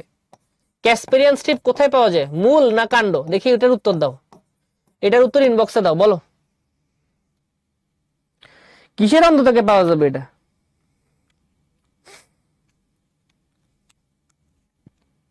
অসাধারণ, তাহলে আমাদের পড়াশোনা হয়ে গেছে। ফাস্টেস্ট ফিঙ্গার্স এর এখানে কারাগার আছে সিফাত, নাকভি, আরাফাত, রহিমা ভুল উত্তর দিয়ে ফেলছে তাড়াতাড়ি উত্তেজনার কারণে। জাকির হোসেন তো বেশি উত্তেজিত, তাড়াতাড়ি ভুল দেখাই দিছে। লিডার বোর্ডের এখানে আছে নাকভি, মহসিন, জামিল, সিফাত, তোহা, বিশাল, লামিয়া, তৌফিক, সবাইকে অনেক কংগ্রেচুলেশন উত্তেজনার কারণে দাগানোর জন্য। তাড়াতাড়ি দাগায় খুব লাভ হয় না, তুই আস্তে আস্তে পারলেও সেটা কারেক্ট অ্যান্সারই হবে। তারা দেরিতে পারলে যে ভুল অ্যান্সার হবে তা কিন্তু না, তাই ঠান্ডা মাথায় দাগানো ভালো। ভর্তি পরীক্ষায় কোনো উত্তেজনা যাতে কাজ না করে, সমস্যা হবে ভর্তি পরীক্ষায়। এখন আসে পাতা। পাতার গ্রাউন্ড টিস্যুর জন্য পরীক্ষার জন্য হচ্ছে এনএসআই, আপনার জন্য খুব পড়ার দরকার নাই, শুধু এতটুকু পড়বেন যে পাতার যে গ্রাউন্ড টিস্যু, পাতার গ্রাউন্ড টিস্যুকে বলা হয় মেসোফিল, এবং পাতার গ্রাউন্ড টিস্যুর মধ্যে মোট 2 ধরনের কোষ দেখতে পাওয়া যায়, একটা হচ্ছে স্পঞ্জি আর একটা হচ্ছে প্যালিসেড। শেষ। আর পাতা খাবার তৈরি করে এটা সবাই জানে, বাচ্চাদের আসলেও পারবে, এছাড়া এখানে কিছু দেখবেন না। এখন আসো জাইলেম। জাইলেমের কাজ কি? জাইলেমের কাজ হচ্ছে মূল থেকে পাতার দিকে পানি পরিবহন করা, এটা বাচ্চারাও জানে। এই জাইলেমে পানি পরিবহন করার জন্য 4 ধরনের কোষ থাকে, tracheid, vessel, xylem fibre, xylem parenchyma. এই 4 ধরনের কোষের মধ্যে একমাত্র জীবিত কোষের নাম হচ্ছে জাইলেম প্যারেনকাইমা। জাইলেম প্যারেনকাইমা ব্যতীত বাকি যে 3 ধরনের কোষ আছে, এই 3 ধরনের কোষ হচ্ছে মৃত কোষ। তাহলে পরীক্ষায় আসতে পারে জাইলেমের কোন কোষ জীবিত, কোন কোষ মৃত। তা আমি আগেই বলেছি আমরা চাইবো প্যারেন্টরা বেঁচে থাকুক, ফর দ্যাট রিজন প্যারেনকাইমা জীবিত, বাকি সব মৃত। ঠিক সেভাবে ফ্লোয়েমের কাজ হচ্ছে পাতা থেকে মূলের দিকে খাদ্যকে পরিবহন করা, পাতা থেকে মূলের দিকে খাদ্যকে পরিবহন করা, এবং এটাও তৈরি করা হয়েছে 4টা কোষ দিয়ে, সিভনল, সঙ্গী কোষ, ফ্লোয়েম প্যারেনকাইমা, ফ্লোয়েম ফাইবার। মাথা রাখবেন ফ্লোয়েম ফাইবার হচ্ছে অনলি মৃত, বাকিরা সবাই হচ্ছে জীবিত। তো পরীক্ষায় প্রায় সময় জাইলেম ফ্লোয়েমের কারা জীবিত কারা মৃত আসে, তা আপনারা এটা একটু পড়বেন, পড়লে আমার মনে হয় না কোনো সমস্যা হওয়ার কথা। জাইলেমে 3 জন মৃত, 1 জন জীবিত, ফ্লোয়েমে তিনজন জীবিত একজন মৃত, এটাই ফারাক। এখন আসো ভাস্কুলার বান্ডেলের প্রকারভেদ। স্লাইড শুরু করার আগেই ইম্পর্টেন্স বোঝানোর জন্য আমরা তারাতে ভরাই দিব সবকিছু, বুঝাচ্ছি এটাই। ভর্তি পরীক্ষায় মেডিকেল হোক ভার্সিটি হোক, এখান থেকে প্রশ্ন আসবে আসবে আসবে, 100% আসবে, কোনো মাফ নাই, আসতেই হবে ভর্তি পরীক্ষা। আমি পরীক্ষা প্রশ্ন করলে আমিও দিব, এটা এত গুরুত্বপূর্ণ। ভাস্কুলার বান্ডেল কথাটার মানে হচ্ছে কোনো একটা উদ্ভিদের মধ্যে জাইলেম আর ফ্লোয়েম কিভাবে সজ্জিত আছে, মানে জাইলেম ফ্লোয়েমের যে সজ্জা আছে, সেই জাইলেম ফ্লোয়েমের সজ্জাকেই বলা হয় হচ্ছে ভাস্কুলার বান্ডেল। তো দেখা যায় কিছু কিছু সজ্জা এমন যেখানে জাইলেম আর ফ্লোয়েম পরস্পরের সাথে এরকম আটকে বসে থাকে। যদি কোনো সজ্জায় জাইলেম আর ফ্লোয়েম পরস্পরের সাথে আটকে বসে থাকে, তার নাম সংযুক্ত। পরীক্ষা এটাই আসবে। যদি কখনো এরকম দেখা যায় কোন একটা ভাস্কুলার বান্ডেলের ভেতরে জাইলেম আর ফ্লোয়েম পরস্পরকে টাচ করছে না, বাট সুন্দর করে রেডিয়াস বরাবর বা ব্যাসার্ধ বরাবর সাজানো আছে, যদি কখনো ব্যাসার্ধ বরাবর বা রেডিয়াস বরাবর তারা সুন্দর করে সাজানো থাকে, পরস্পরকে টাচ না করে, তবে তাকে বলা হয় ইংরেজিতে রেডিয়াল বা বাংলায় বলা হয় অরিও। কেন্দ্রিক কথাটার মানে কি? যদি কখনো কোনো ভাস্কুলার বান্ডেল এমন হয় যে ভাস্কুলার বান্ডেলের সেন্টারে আছে জাইলেম এবং জাইলেমকে ঘিরে বাকিরা গোল করে আছে, মানে ফ্লোয়েম গোল করে আছে, অথবা যদি কখনো এরকম হয় ফ্লোয়েম সেন্টারে আছে এবং ফ্লোয়েমকে ঘিরে জাইলেম অবস্থান করছে গোল করে, তখন এটাকে বলা হয় কেন্দ্রিক। মানে তিন ধরনের ব্যবস্থার জন্য তিন ধরনের নামকরণ: সংযুক্ত, অরিও, কেন্দ্রিক। আমাদের পরীক্ষায় তো এখান থেকে ডেফিনেশন আসবে না, আমাদের পরীক্ষায় এখান থেকে আসবে অনলি এক্সাম্পলস। তো আমাদেরকে এক্সাম্পল ক্র্যাক করার চেষ্টা করতে হবে। তাহলে আমার মতো করে আগাও, তাহলে দেখবা পরীক্ষার সময় এক্সাম্পল গুলো খুব সোজা। যারা আমার মতো করে আগাবা না, তারা দেখবা ভর্তি পরীক্ষার আগের দিন ভুলে গেছো। মনে রাখবা, সংযুক্ত ভাস্কুলার বান্ডেল সবসময় দেখা যাবে কাণ্ডের মধ্যে, সংযুক্ত ভাস্কুলার বান্ডেল দেখা যাবে সর্বদা কাণ্ডের মধ্যে। অরিও ভাস্কুলার বান্ডেল সবসময় দেখা যাবে মূলের মধ্যে। কিভাবে মনে রাখবা? Radial is always present in root. কি মনে রাখবা? Radial is always present in root. কেন্দ্রিক সবসময় পাওয়া যাবে টেরিডোফাইটাগুলোর মধ্যে। কোথায় পাওয়া যাবে? টেরিডোফাইটাদের মধ্যে। তাহলে সংযুক্ত মানে কাণ্ড, অরিও মানে মূল, কেন্দ্রিক মানে টেরিডোফাইটা। ভাগ করে ফেললাম আমরা। তো ওখানে সমপার্শ্ব নাকি সমদ্বিপার্শ্ব সেটা তোমার লাগবে না, তোমার লাগবে মুক্ত কোথায়, তোমার লাগবে বদ্ধ কোথায়, তোমার লাগবে সমদ্বিপার্শ্বীয় কোথায়। তোমার জানার দরকার নেই তাদের ছবি দেখতে কেমন, তোমার জানতে হবে শুধু এক্সাম্পল। তাই ছবির পেছনে সময় নষ্ট করিও না। তা আমি এরকম করে মনে রাখতাম, সংযুক্ত যদি কাণ্ডের মধ্যে হয়, তাহলে মুক্ত আর বদ্ধ এগুলো তো কাণ্ডের মধ্যে হইতেই হবে, কারণ সংযুক্ত ক্লাসিফিকেশনের মধ্যে পড়ে। আমি মনে রাখতাম এক বদ্ধ দুই মুক্ত, আমি এরকম করে মনে রাখতাম, এক বদ্ধ দুই মুক্ত। অনেকে এরকম করে পড়াইতো, তুমি যখন টু লিখো, টু এর লাস্টে একটা ও আছে, ও দিয়ে বলবা হচ্ছে ওপেন, মানে টু ইজ অলওয়েজ ওপেন, তাহলে ওয়ান হচ্ছে অলওয়েজ ক্লোজড। তো টু ওপেন ওয়ান ক্লোজড, যেমনে খুশি এমনে মনে রাখতো। বাট আমার মনে রাখতো এক বদ্ধ দুই মুক্ত। এক বদ্ধ কথাটার মানে কি? এক বীজপত্রীর কাণ্ড সবসময় বদ্ধ, আর দ্বিবীজপত্রীর কাণ্ড সবসময় মুক্ত। কিন্তু এক বীজপত্রীর মূল বলো কিংবা দ্বিবীজপত্রীর মূল বলো, মূল কথাটা যখনই তুমি উচ্চারণ করে ফেলছো, সাথে সাথে উত্তর হয়ে যাবে রেডিয়াল বা অরিও, যাতে এখানে কোনো ডাউট না হয়। আর লাউ কুমড়া এগুলো হচ্ছে একটু অন্যরকম দেখতে, এই কাণ্ডগুলোর মধ্যে সমদ্বিপার্শ্বীয় দেখতে পাওয়া যায়। শুধু এই দুটো এক্সাম্পল তোমাকে জানতে হবে, সমদ্বিপার্শ্বীয় কাণ্ড। তাহলে দেখো, তোমাকে পরীক্ষা এরকম করে প্রশ্ন করলো, আম গাছের মূলে, আম গাছের মূলে কোনটা আছে? প্রশ্ন করলো, তোমাকে অপশনে দিল বদ্ধ কেন্দ্রিক, খতে দিল মুক্ত কেন্দ্রিক, গতে দিল রেডিয়াল, ঘতে দিল সমদ্বিপার্শ্বীয়। বল উত্তর কি হবে? তুমি ফার্স্টে প্রশ্ন পড়বা, আম গাছের কিসের কথা বলছে? মূল, তাহলে মূল যদি কখনো বলে ফেলে তাহলে তো চিন্তা করার কোনো কারণে, মূল মানে রুট, রুট মানে রেডিয়াল, ঠিক। বাট প্রশ্ন যদি করতো আম গাছের কাণ্ডে কেমন, তাহলে সবার আগে চিন্তা করো আম গাছ কেমন গাছ, দ্বিবীজপত্রী গাছ। তাহলে দ্বিবীজপত্রী গাছ যদি আম হয় তাহলে দ্বিবীজপত্রী কাণ্ডে কেমন, দুই সবসময় মুক্ত হয়, তাহলে তখন উত্তর কি হতো, মুক্ত। সবাই পারবা? তাহলে পরীক্ষা যদি কখনো আপনার আসে যে কিভাবে আমরা সংযুক্ত এবং মুক্তকে আলাদা করব, বদ্ধ মুক্ত আলাদা করব, মূল কেমনে আলাদা করব, পারবো সবাই? পারবো না রে বলো, আগে বলো পারবানি? পারতো এটা সবাই? পারবা সবাই? বুঝতে পারছো কেমনে আমরা সলভ করবো প্রবলেম?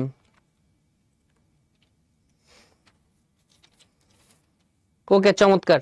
তাহলে দেখো বাকি থাকে কেন্দ্রিক, কেন্দ্রিকের দুইটা এক্সাম্পলই খালি পড়তে হয়, হেড্রোসেন্ট্রিকের টেরিস পড়তে হয় আর লেপ্টোসেন্ট্রিকের ড্রাসিয়ানা পড়তে হয়।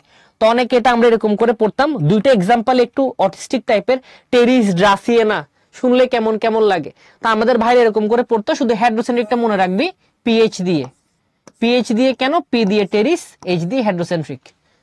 তো বাকিটা তো লেপ্টোসেন্ট্রিক ড্রাসিয়ানা হইতেই হবে, আর তো কোনো উপায় নেই। তাহলে যখন আপনার কেন্দ্রিক দিয়ে আসবে পিএইচটা মনে রাখবা, পিএইচ এর পি দিয়ে টেরিস, এইচ দিয়ে হাইড্রোসেন্ট্রিক। তাহলে চল আমরা একটা ছোট্ট টেস্ট নেই, টেস্টে পারো নাকি দেখি। তোমারে বললাম ধানের মূল কেমন সংযুক্ত, খতে হইতেছে সংযুক্ত সমদ্বিপার্শ্বীয়, গতে বললাম কেন্দ্রিক, ঘতে বললাম কোনোডি না। বলো উত্তর কি? যদি এটা পারো তাহলে বুঝে নিব তোমরা পড়াশোনা বুঝছো। ধান গাছের মূল বলছি, বলো এ ক খ গ ঘর মধ্যে কোনটা হবে? অসাধারণ। কিছু গাধা কিন্তু এখন উল্টাপাল্টা উত্তর দিচ্ছে, বাট ম্যাক্সিমাম ঠিক উত্তর দিচ্ছে। উত্তর হচ্ছে কোনোটাই না। ধান গাছের মূল বলেছি, মূল মানে রেডিয়াল হওয়ার কথা। তাহলে এখানে রেডিয়াল কোথাও আছে? সংযুক্ত না, সংযুক্তি না, কেন্দ্রিক না, তাহলে উত্তর হবে কোনোটি না। ওকে, চমৎকার। তাহলে আমাদের এটা পড়া হয়ে গেছে। তাহলে বলো কোন উদ্ভিদে হেড্রোসেন্ট্রিক ভাস্কুলার বান্ডেল থাকে? ইনবক্সে বলো। হেড্রোসেন্ট্রিক মানে এইচ, এর আগে কোন শব্দ বসালে মিলে? বলো এর আগে কোন শব্দ বসালে মিলে, ইনবক্সে বল। হেড্রোসেন্ট্রিকে এইচ আছে একটা, তাহলে ওর আগে কি বসালে মিলবে? এ, চমৎকার, টেরিস। হাইড্রোথট কোথায় দেখতে পাওয়া যায়? কচু, টমেটো।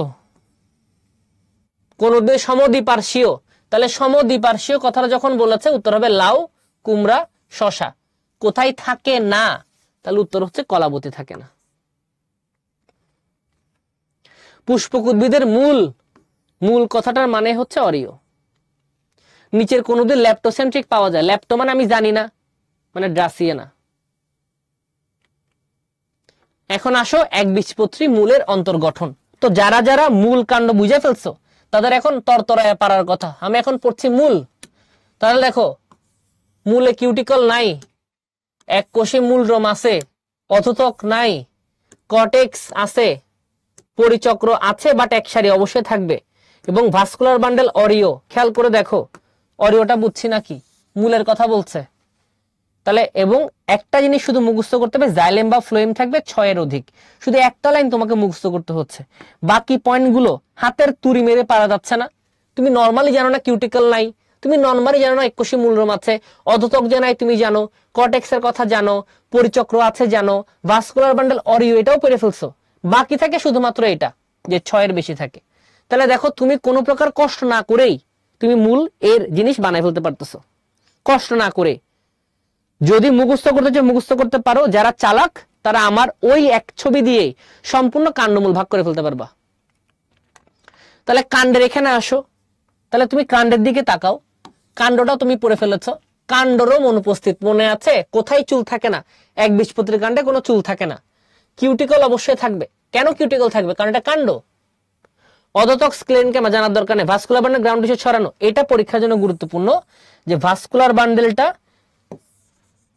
বদ্ধ প্লাস বিক্ষিপ্ত। আমরা এরকম করে পড়তাম, একবীজপত্রীর ভাস্কুলার বান্ডেল বদ্ধ এবং বিক্ষিপ্ত থাকবে। ভাস্কুলার বান্ডেল সংযুক্ত পড়ে ফেলেছি, সমপার্শ্বীয় পড়ে ফেলেছি, বদ্ধ এটা আমরাও জানি, এবং জাইলেম দেখতে ওয়াই আকৃতির। শেষ। তাহলে দেখো ম্যাক্সিমাম জিনিস তুমি কষ্ট না করে লিখতে পারবা খাতার মধ্যে। ভাইয়া মূল রোম সম্পর্কে বলেন। আপনি ক্লাসটা রিওয়াইন্ড করে একদম 5 মিনিট আগে 5 মিনিটে চলে যান রবিন, ওখানে গেলে আপনি বুঝতে পারবেন যে মূল রোম কি জিনিস, ওটা নিয়ে কথা বলেছে। দ্বিবীজপত্রী কাণ্ড দেখো, আবারও দেখো এখানে কি দেওয়া, কাণ্ড। কাণ্ড হলেই পারার কথা। কিউটিকল আছে, কাণ্ডরোম আছে, অধতক আছে, কর্টেক্স আছে, ভাস্কুলার বান্ডেল দ্বিবীজপত্রীর ক্ষেত্রে কেমন হয়, মুক্ত। তাহলে এই জিনিসগুলো কি কখনো তোমার পড়ার দরকার আছে নাকি ন্যাচারালি তুমি পেরে যাবা? তো দেখো তো আমরা সলভ করি, মূল কাণ্ডের একটা পার্থক্য সলভ করে চলো। কিচ্ছু করার দরকার নাই, যার ছবিটা বোঝা হয়ে গেছে যে ওর এপিডার্মিস কেমন, অধতক কেমন, কর্টেক্স কেমন, অন্ততক কেমন, এই 4টা জিনিস পারলে গড় গড়ায় সব পেরে যাবা। যেমন দেখো একটা আমরা সলভ করি, আসো।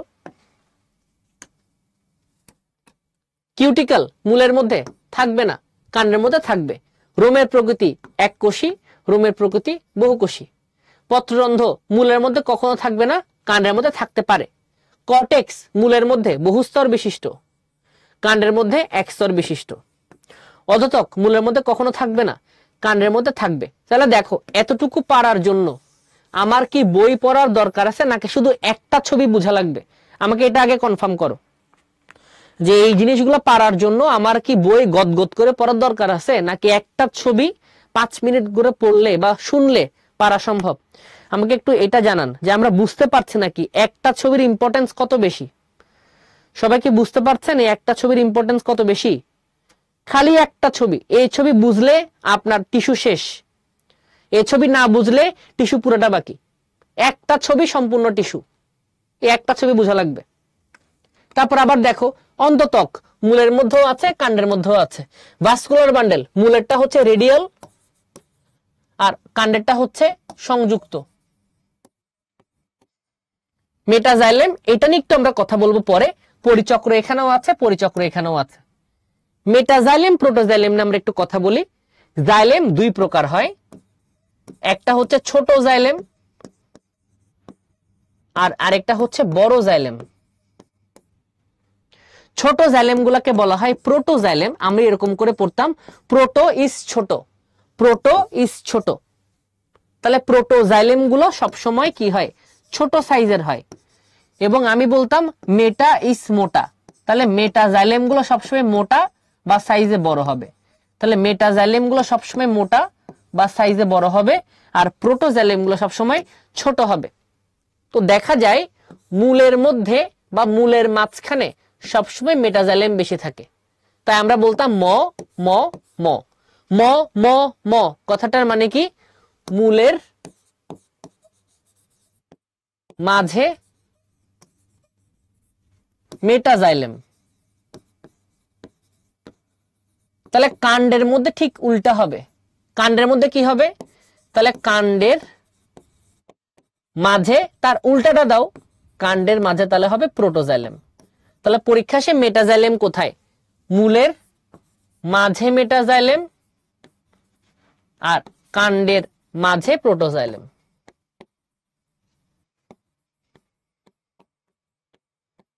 তাহলে আমরা মনে রাখবো ম ম ম দিয়ে মূলের মাঝে মেটাজাইলেম আর কাণ্ডের মাঝে তার উল্টাটা প্রোটোজাইলেম।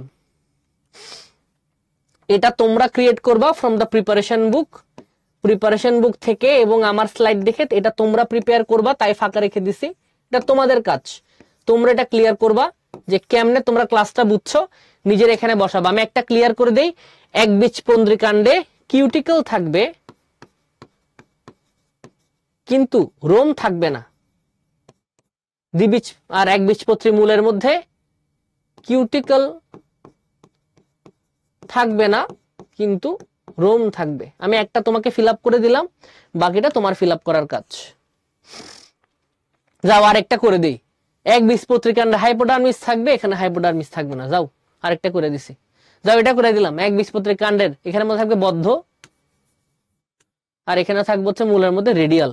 3টা আমি করে দিলাম, তারপরও যদি বলো এগুলো পারবা না তাহলে খবর আছে। একবীজপত্রী কাণ্ডের কাণ্ডের একবীজপত্রী বদ্ধ, উত্তর হবে বদ্ধ।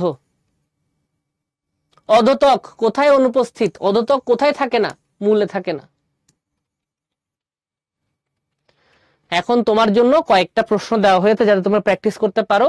একবীজপত্রী মূলের অন্তর্গঠন লিখো বা 6টা বৈশিষ্ট্য লিখো। তোমরা জাস্ট যদি আমার ওই ছবিটা বুঝো, 6টা না 9টা লিখতে পারবা মোট, যদি ছবিটা বুঝো। আর ভাস্কুলার বান্ডেলের উদাহরণ দিতে বলেছে 6 প্রকারের। শেষ।